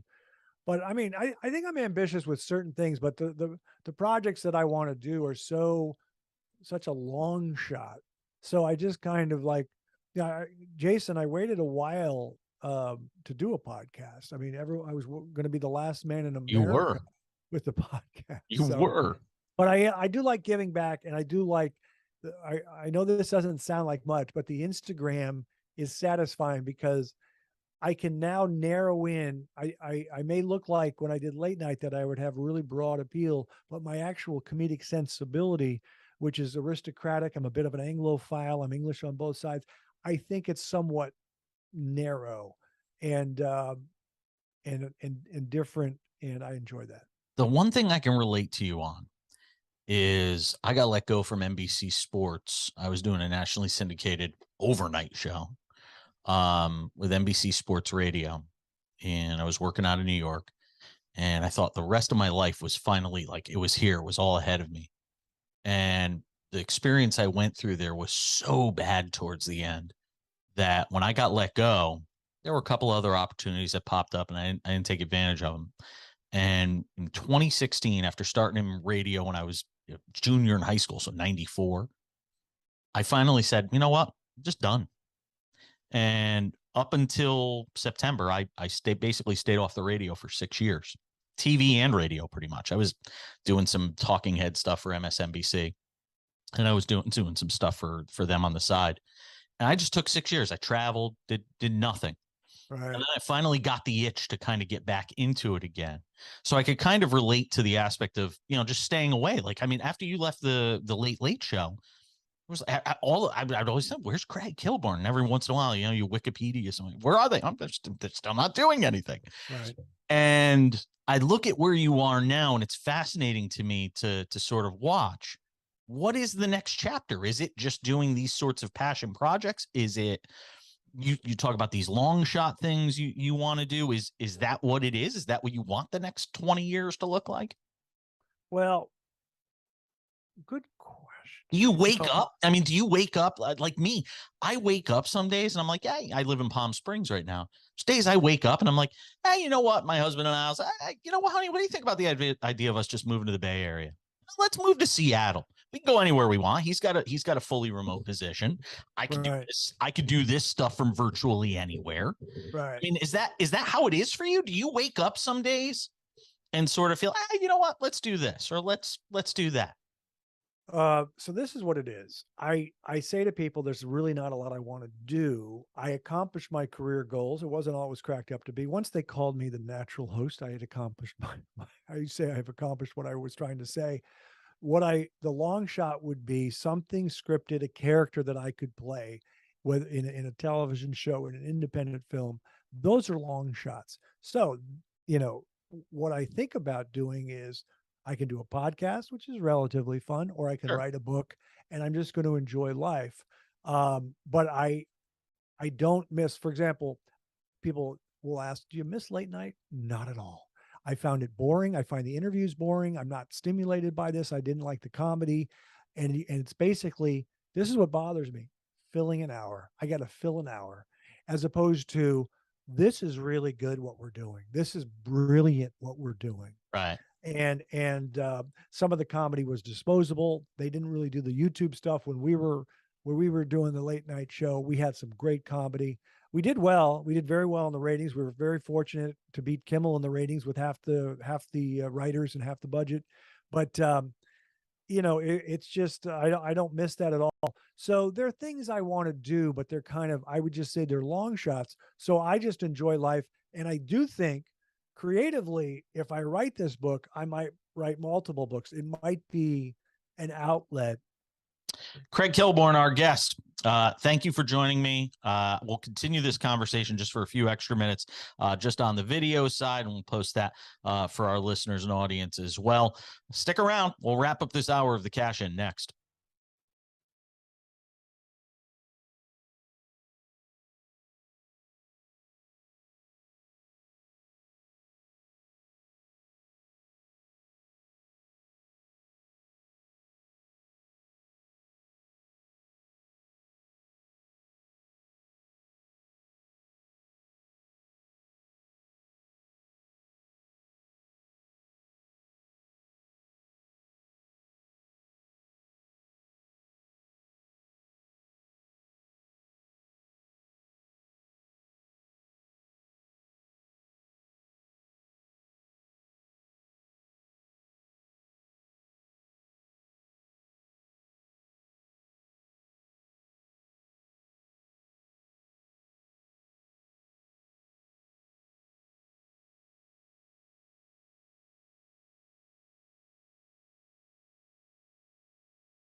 Wow, the Nets are down 129.91. When are you on again this week? Oh, you're Friday again? So who's on the other days this week? Oh, okay. I can deal with that.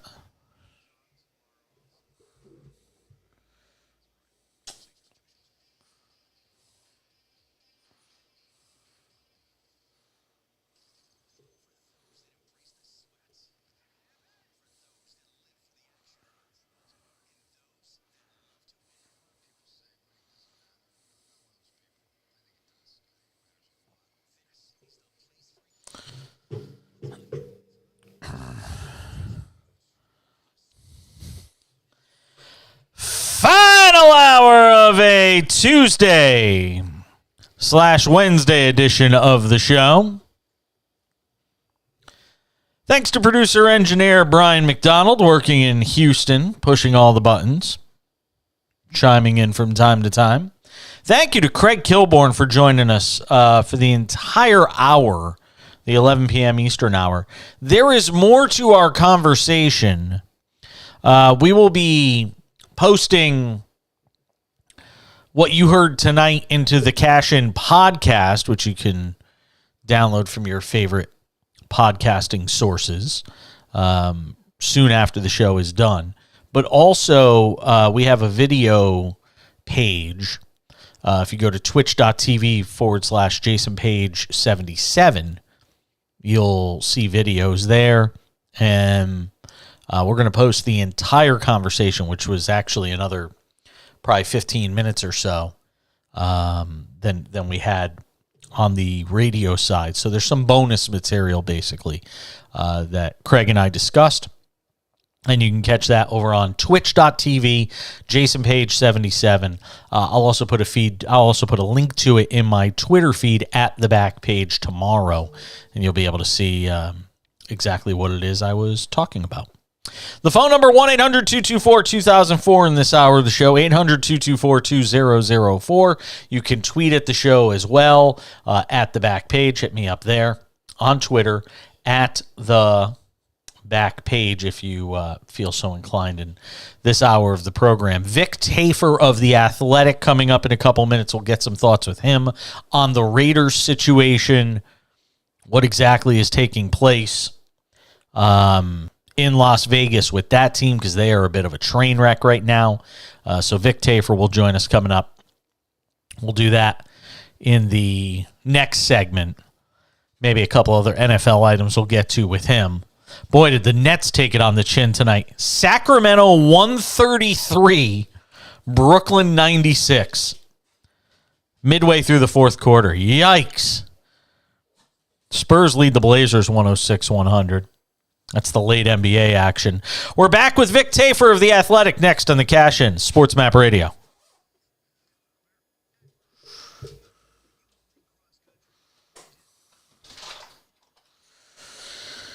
All right.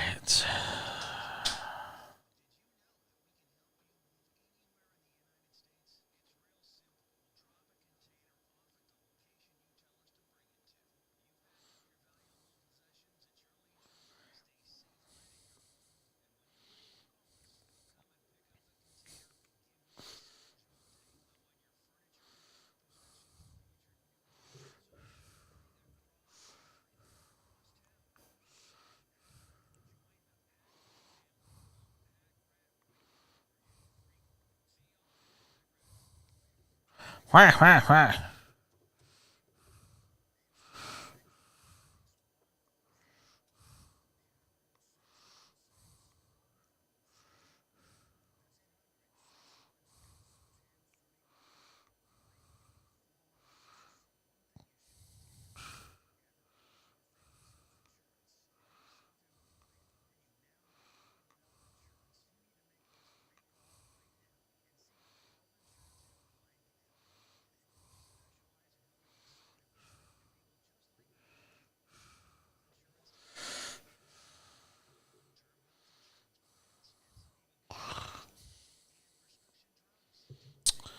All right, let me get Vic Tafer on.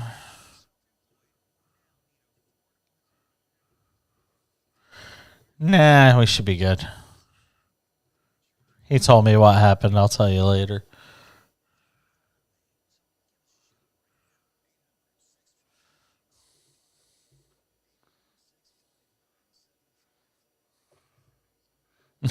No.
You are demonstrating very poor decisions. Again, this is the letter from Tom Brady to Antonio Brown dated May 10th, 2021.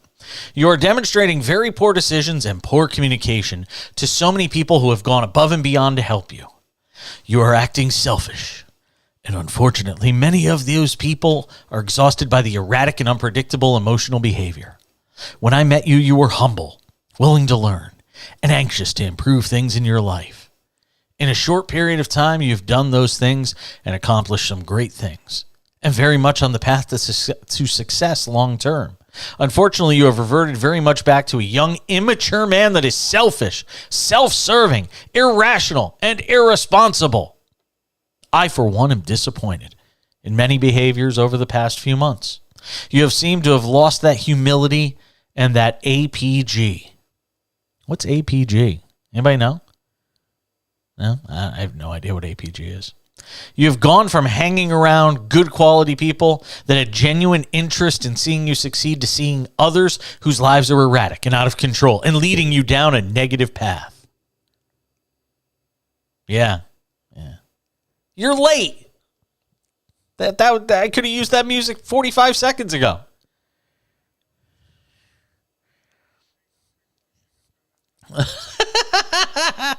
Yeah, it's true. That's all I get. Okay. So it's over. That's the text. It looks legit. The two of them were briefly on the Patriots roster together back in 2019, but Brown was cut pretty quickly after a whole bunch of off-the-field stuff that took place. But I don't understand why Antonio Brown, if Antonio Brown's trying to make Tom Brady look like a bad guy in this, doesn't come off that way at all. Doesn't make much sense to me. But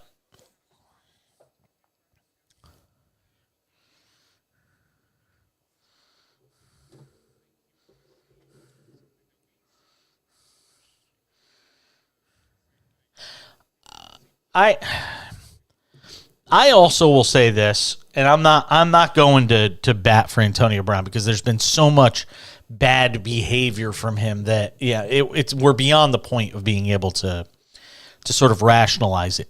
But capital B-U-T, this is clearly somebody with mental health issues. You know, when you get to this point and you see the sorts of things that he does and how he can kind of behave himself for stretches of time, but then lashes out. There's something imbalanced there. And look, I'm not a professional, so it's not for me to diagnose it. But, you know, I look at guys like him, guys like Kanye. I don't know necessarily Kyrie Irving, because I don't know if Kyrie necessarily falls in this category. But you look at like a Kanye, or what do they call him? Ye. You look at a Ye, and you look at this guy, and thank you. I'm one of the people, and you kind of get the sense that there's mental health issues in play here. So I'm reluctant to go too crazy in terms of what I say. He clearly, the thing with all of these people, whether it's Kanye, whether it's Kyrie, whether it's Antonio Brown, and Tom Brady brings up a good point in what he says in this text. It's about who you surround yourself with. So much of this has to do with people that surround themselves with sycophantic suck-ups who are enjoying the gravy train, that are there because, everything gets taken care of. They get to say they hang around with Antonio Brown. They're going to the best clubs. They're going on vacations. They're part of the clique. They're part of the gang. And those are the same people that the moment he's destitute and broke, those and having mental health issues, those people will be nowhere to be found. And we see it time and time again. Yeah, I was just talking about the other day with somebody. The story of Delonte West, who's got some real mental health challenges that he's been dealing with over the years. Homeless. Out on the streets, like foraging for food and money. That's a guy that was, a quality NBA player for a decent chunk of time. Played with LeBron James, the Cavaliers, all that stuff, and then just went off the deep end into a really dark place. And I think he's having some issues again, last I read. And, you feel for these people. I mean, there are real, not to go off on a tangent here, but there are some real mental health crises taking place in America today, and people who just aren't getting the help they need. You see it all the time in the homelessness population around the country, and sports isn't immune to mental health issues. And I applaud that a lot of these leagues have sort of taken on the challenge of mental health and trying to end the stigma, because a lot of guys don't want to admit they have mental health issues because it ain't macho. It isn't masculine. You're not manly if you admit that you have mental health problems. I'm a tough guy. I don't have any mental health issues. And that's an attitude that's pervasive in sports. And, whether it's Antonio Brown, Kyrie Irving, Delonte West, Kanye West, whoever you want to say, these people are not immune to the same mental health issues everyday Americans face. In their cases, they have to live it out in an even more public spotlight, which in some ways sort of exaggerates the problem or exacerbates the problem. 1-800-224-2004, 800-224-2004. You could tweet at the show at the back page. Some baseball notes as it relates to postseason awards and the offseason, and the writing on the wall that Aaron Judge could be returning to New York. I'll explain what it is as we continue with the Cash In on SportsMap Radio.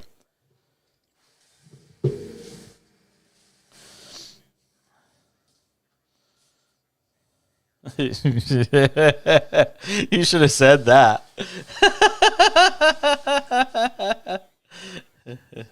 Yeah, I got it. Yeah, I know. No, it's true. It's like a Full House moment with the music in the background. And you're like, here's a really poorly tasted joke.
No, if I do him, it's going to be at 9:40.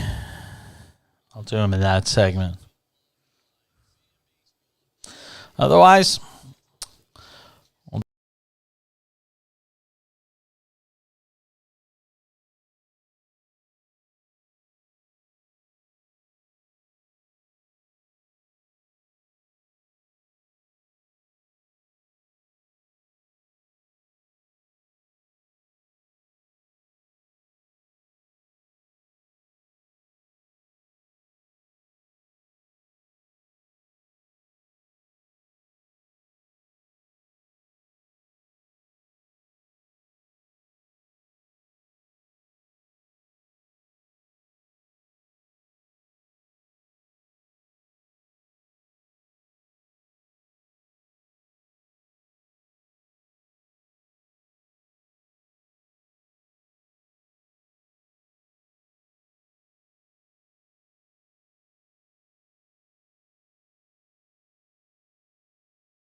Tafer is going to join us on the other side.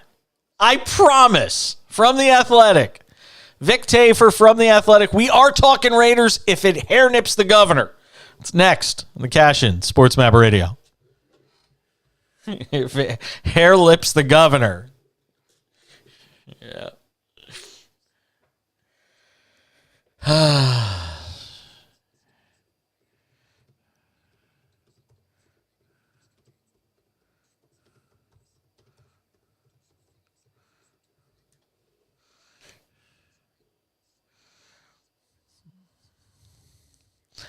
Means come hell or high water, basically.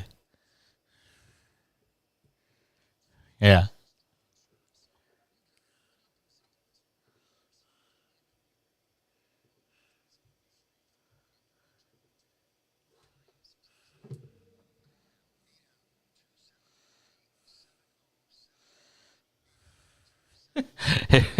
If he's not there this time, it's literally the 3 strikes you're out rule. He's actually calling me. That's funny. Hey, Vic, it's Jason Page. How are you? Oh, hold on, Vic. Hold on. I gotta put you on put you through my board. There you go. How are you, Vic? Doing good, man. How you doing? Just living the dream, sir. We'll have you on here in just a second. Where do you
We welcome you back on this Tuesday edition of the show.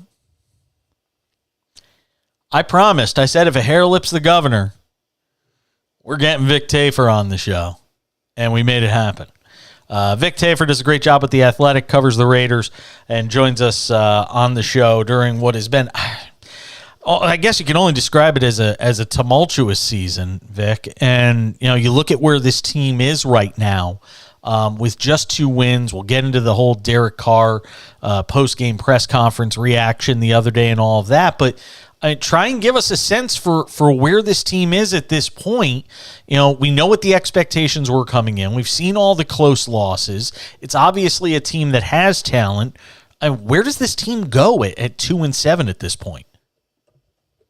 Well, I'm not sure what you're talking about. The owner says they're having a fantastic season, so I'm not sure exactly what you're referring to, but yeah, it's a mess. 2-7. People were thinking there was a Super Bowl window before the year. They got Devontae Adams, they had Chandler Jones to the mix. They were a playoffs team last year, and this great play caller come over with his shiny wings, but it hasn't gone well. It's been defense is terrible, and the offense is it's kind of sputters at times. You see it work at times, but it definitely does not work other times. And they've lost a bunch of close games. So here we are at 2-7. Is there something to be said for the fact that they had the turmoil last year with Gruden and the change? You know, they had to make the interim coaching change during the season, obviously for reasons that are far different than anything that was going on the field. Is there a reluctance to replace him in season because they went through that last year, or is it simply a situation where they're writing this season off as a wash and they'll kind of address it during the off season, if anything? I think it's more a case where I don't think Mark Davis wants to admit he made a mistake. Who knows how he feels that way, but they're going to give Josh McDaniels and Dave Ziegler, the GM, a chance to kind of, get their own guys next year. I mean, they got a bunch of other guys this year, but they kind of been, the excuse now is that the roster wasn't as strong as people thought it was. And, last year may have been a little lucky. Last year making the playoffs wasn't really indicative of where this team can go. So they're going to take the long view now, and I'm sure that's terrible for Raider fans to hear because they're excited about the season. But it's going to be more of a. They're not saying rebuild; they're saying build. But it's kind of a rebuild at this point. Does that mean if this thing goes as badly as it's capable of going? I mean, right now they're the second worst team in the league. If we're talking about a team with a top 3 pick and one of those 3 quarterbacks is up there, are they going to get him to groom them to, be the next quarterback there, or are they still married to Derek Carr at this point? I mean, I guess these are all questions to be answered, but I figure who better to ask than you? No, my guess is that, if they get like whatever top, 3 to 5 pick, I think they're going to get a quarterback. I think that gives these guys even more time. It gives Ziegler and McDaniels some more rope to kind of like get their vision across and convince Mark Davis they're going to build a lasting winning model. So I definitely think this past week has been really bad for Derek Carr as far as break crying at the podium, the coach kind of shrugging, saying, "Nah, I'm not sure he's right. I think our effort is fine for the players on this team." And the owner the next day saying that these guys are doing a great job. We're in great hands with Ziegler and McDaniels. So definitely been a bad week for Derek Carr.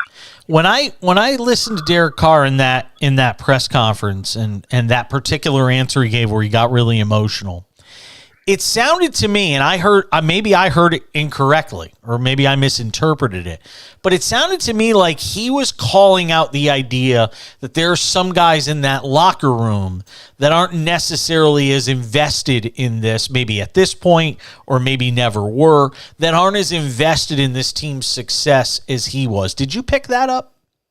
Oh, for sure. I think about the Adams the same thing. Like moments later in the locker room, some of these guys are not bought in. Like we're not doing things well enough for practice. We're not carrying over the games. You definitely see, and I think there's some players you can pick out from the game on Sunday where Matt Ryan runs for 39 yards. The guy's 200 years old, and the funny thing was he's running.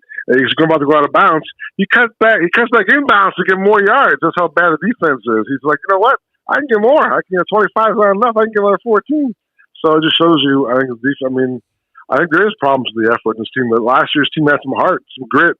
And that's something you see this year. So I think, it's tough because there's only 21 guys, I think, back from last year's team. They had a bunch of new guys come in. And clearly those new guys are not doing things as well as Derek Carr wanted them to do compared to last year.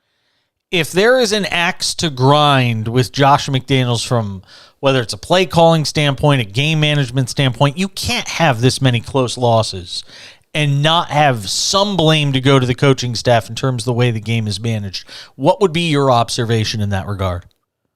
Oh, no doubt. I mean, on Sunday. He lost to Jeff Saturday, a guy who was on ESPN's Get Up a week ago on TV as a commentator. So I just think he's talked about how they are slow to adjust. The players come out flat. So I think, and especially with Derek Carr talking about the effort of some guys, to me that's a sign the coach they're not buying in with the coaching staff. They're not. So to me, it's all negatives. I think Josh McDaniels done a pretty bad job myself. I think Mark Davis. I have the opposite view of Mark Davis. So I think a good start this year for him was really important because we mentioned so many guys that are on last year's team that kind of pushed for Versace to get the full-time job. So those guys, I'm sure, are wondering what the hell's going on. I mean, we were in the playoffs last year. We changed coaches, and now we're 2-7. Vic Tafur, our guest, The Athletic, does a great job on the Raiders and the NFL. giving us some time to talk about this Raiders team that's obviously been a major struggle this season, and obviously, a ton of close losses, which certainly has been the most, I guess, glaring part if you look at this team, is just how many close losses they've had throughout the season. Give me something in terms of, outside of Carr, outside of Devontae Adams, the one thing from a player personnel standpoint that sort of held this team back throughout the season. Well, the big name, Raider fans will tell you, is Chandler Jones. He costs a lot of money. He's a guy who came from New England roots, along with McDaniels and Ziegler, a guy that counted on to provide him and Max Crosby. You were going to provide the pass rush, which would shape the whole defense. And he has half a sack, and I think maybe a dozen tackles in 9 starts. He just he says all the right things. He's working hard in practice. He thinks it'll click, but half a sack for a guy who you're paying, I think it's like $40 million this year and next year combined. That's just not going to cut it. That's been a huge problem. They have no pass. They're the worst pass rush in the NFL, and he's a big part of that. Has Carr regressed at all in your mind? Carr, for sure. He's having not much worse, but he's having a worse year than last year. And to me, he brought in his buddy. He brought in Devontae Adams, who's his college buddy. Arguably, I was going to say a top receiver, but I guess Jefferson's part of the guy. Now, he's top three receiver in the NFL. So you bring him in, and he's definitely gotten worse. And to me, that also points at the play calling and his relationship with Josh McDaniels. They're not clicking for a variety of reasons. The O-line's not very good. That's part of it, but he's definitely regressed since last year. Is there a thought that Darren Waller has sort of mailed it in terms of coming back with the injuries that he's dealt with, and is that something that the team is sort of has been problematic for the organization? Yeah, I saw that was a report about that this week. He has a hamstring. Hamstrings are tough, man. I don't know who are we to judge a guy. If he's coming back as hard as he can from there, and he's tried, and he's been a good player from the past, a guy who was a team captain last year. So I don't know. I can't. I'm sure some frustration because he was almost back, or he got a setback, but I can't imagine people really think he's dogging. I think that in the organization, the guys feel like when he's ready to go, he'll be ready to go. Talking with Vic Tafer, The Athletic, covers the Raiders. Is there a thought of trying to catch some lightning in a bottle, so to speak, with Jerry Tillery in terms of trying to help on the defensive side of the ball? I guess, but I don't know. The Chargers cut him, right? So they're not very good defensively. So if they cut a guy, to me that screams a lot of bad things. But I guess he's a better pass rusher than he is a run defender. They can definitely use that and get some push inside. And at this point, it can't hurt. They brought in like a dozen D tackles in the offseason. They're all not very good. So why not? Are there signs from a management standpoint or anything you can see that tells you that this thing gets to a certain point, or if it's already reached that point where the team just tanks? Because you're not getting to the playoffs. I look at this. I talked about this earlier in the show with the Jets. The Jets for years have been terrible, yet they never get the number 1 pick because they always manage to win a couple more games that they shouldn't even bother to try and win. I am not pro-tanking guy. I hate the idea. But if you're going to suck, then just suck and rip the Band-Aid off and get the best pick you possibly can. Are they going to? Do they strike you as the type of team or organization that would do that? Oh, for sure. There are ways you can do that. Like you mentioned, Waller, also Hunter Renfro's on IR. Say you don't bring him back. So you know what? We're not going to bring him back. We'll wait till next year. Then maybe Derek Carr's back gets a little tighter, gets a little worse. You know what? Derek Carr's got to start back. He's not playing this week. There are definitely ways you can do it to kind of creatively. Tank is an ugly word, but you can definitely help yourself lose games by your roster moves. And I would not put it past them to do that at some point because, like you said, at this point, their best interest is getting the highest pick possible. It's not finishing 5 and 12 or 6 and 11. That doesn't do you anything. So at this point, the coach is secure. No matter what happens, he's done a great job. So might as well go for the highest draft pick. I still can't imagine that if this thing goes horribly bad and they can get one of those top picks, if Sean Payton said, I want to be the coach of the Raiders, that the Raiders wouldn't say, you know what, that whole idea about keeping Josh McDaniel, we'll go get Sean Payton instead.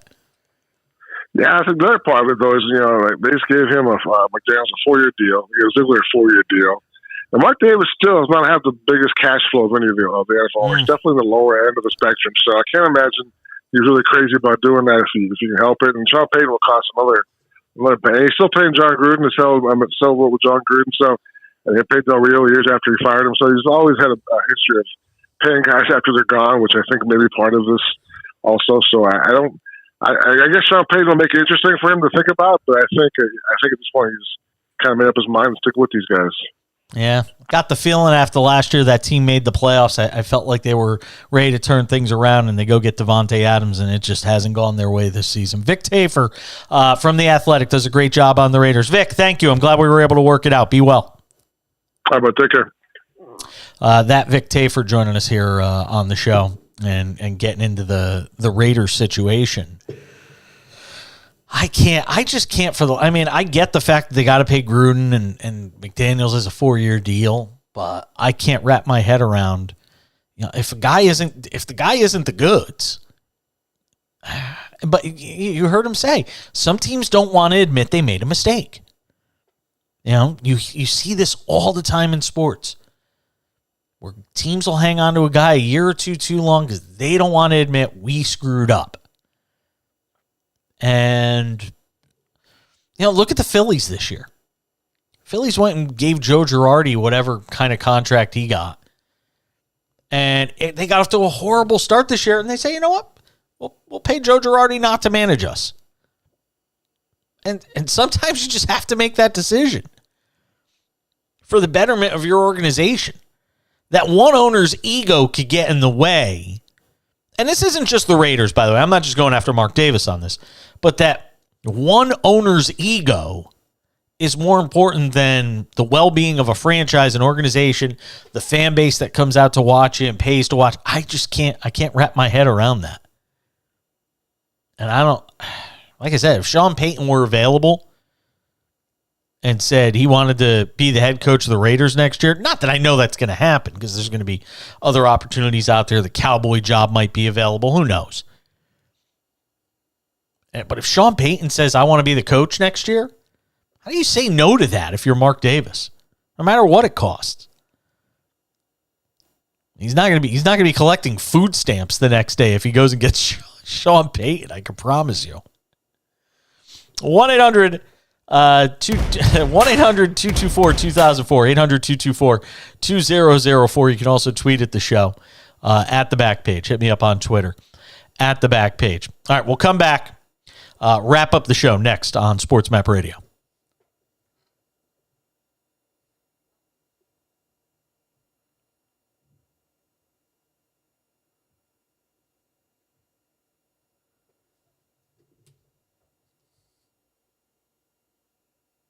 Hello?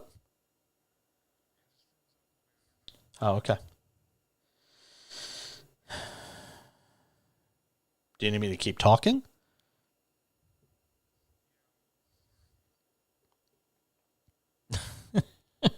Well, we were going to go to break.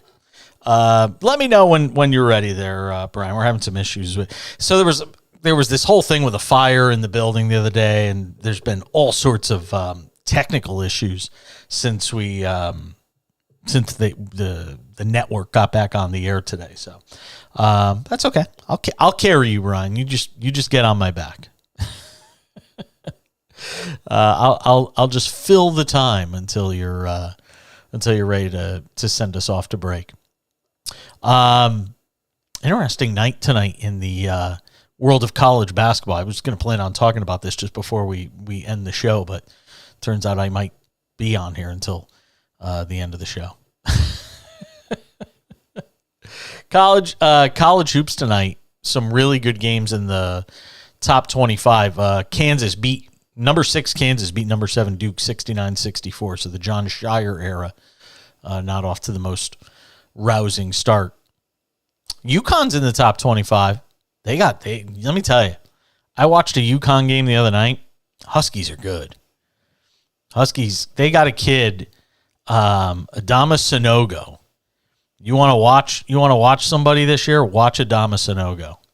That guy is a beast in the middle. 11 points, 6 rebounds tonight. Huskies are good. Hurley's a good coach.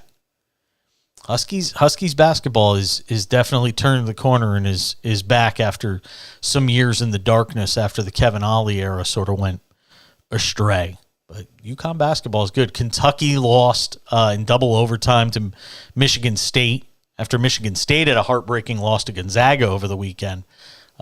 Michigan State gets a win over Kentucky tonight. Number 4 Wildcats fall 86-77. You always get some good upsets early in the year in college basketball. Late in the second half, UNLV on top of number 21 Dayton 54-47. Weber State tonight. Close, though. They kept it close at number 1 North Carolina 72-66. Some good games in the top 25 early in the year. And you get these sort of non-conference matchups. You get some teams matching up always in the first couple of weeks before you get into the conference schedules, where you get some intriguing matchups that give you little peeks into what you're going to get when we get to March and April and the NCAA tournament. So always good stuff in the college basketball top 25 this time of year. And like I said, and you always get these mid-majors and these smaller conference schools that none of these top-ranked teams want to play because there's nothing to be gained. You beat them, you're supposed to. You lose, and it's just crushing. To your ranking, your RPI as we go through the year. So a lot of these top-ranked teams, they don't want anything to do with these early season matchups. I mentioned the Dallas Mavericks getting a win earlier tonight, 103-101 over the Clippers, and of course, it's always fun to see what Luka Doncic does in the stat sheet. How about 35-11 tonight for Luka? He's just so much fun to watch. Luka, 35 points, 11 rebounds, 5 assists, 3 steals in 40 minutes. Dallas improves to 8-5 on the season. But again, this is not, I keep saying this, it is not sustainable. It is not sustainable for Dallas to continue to ask Luka to do this every single night. It's entertaining as hell to watch if you're an NBA fan like I am. I could watch him every night, but it is really difficult to ask Luka Doncic to do this every night for this team. Tonight, 35-11, though. And the Clippers have played a little better as of late, but come up short tonight. Paul George had 23 in the loss. Nicholas Batum had 22 off the bench. All right, I have adequately filled the time that would have taken us to the end of the show. Good job, Brian McDonald, producing it back in Houston at Master Control. That's going to wrap it up for me. I am Jason Page. We'll catch you back here on Wednesday. We'll have our early NFL lines for Week 11. By the way, I went 1-3 in Page's picks. I stink. But we'll be back tomorrow. Another edition of The Cash. Until then, I'm Jason Page. Have a great night. Thanks for listening to SportsMap Radio. It's all right. What happened?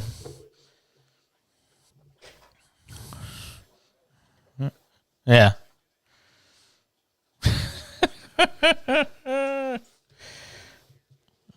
Our affiliates are probably everything's probably screwed up on our affiliates. Yeah. Yeah. All right. Listen, have a good night. I'll talk to you Friday. Shoot me that last hour too when you get a chance. Thank you, sir. Have a good night. Bye-bye.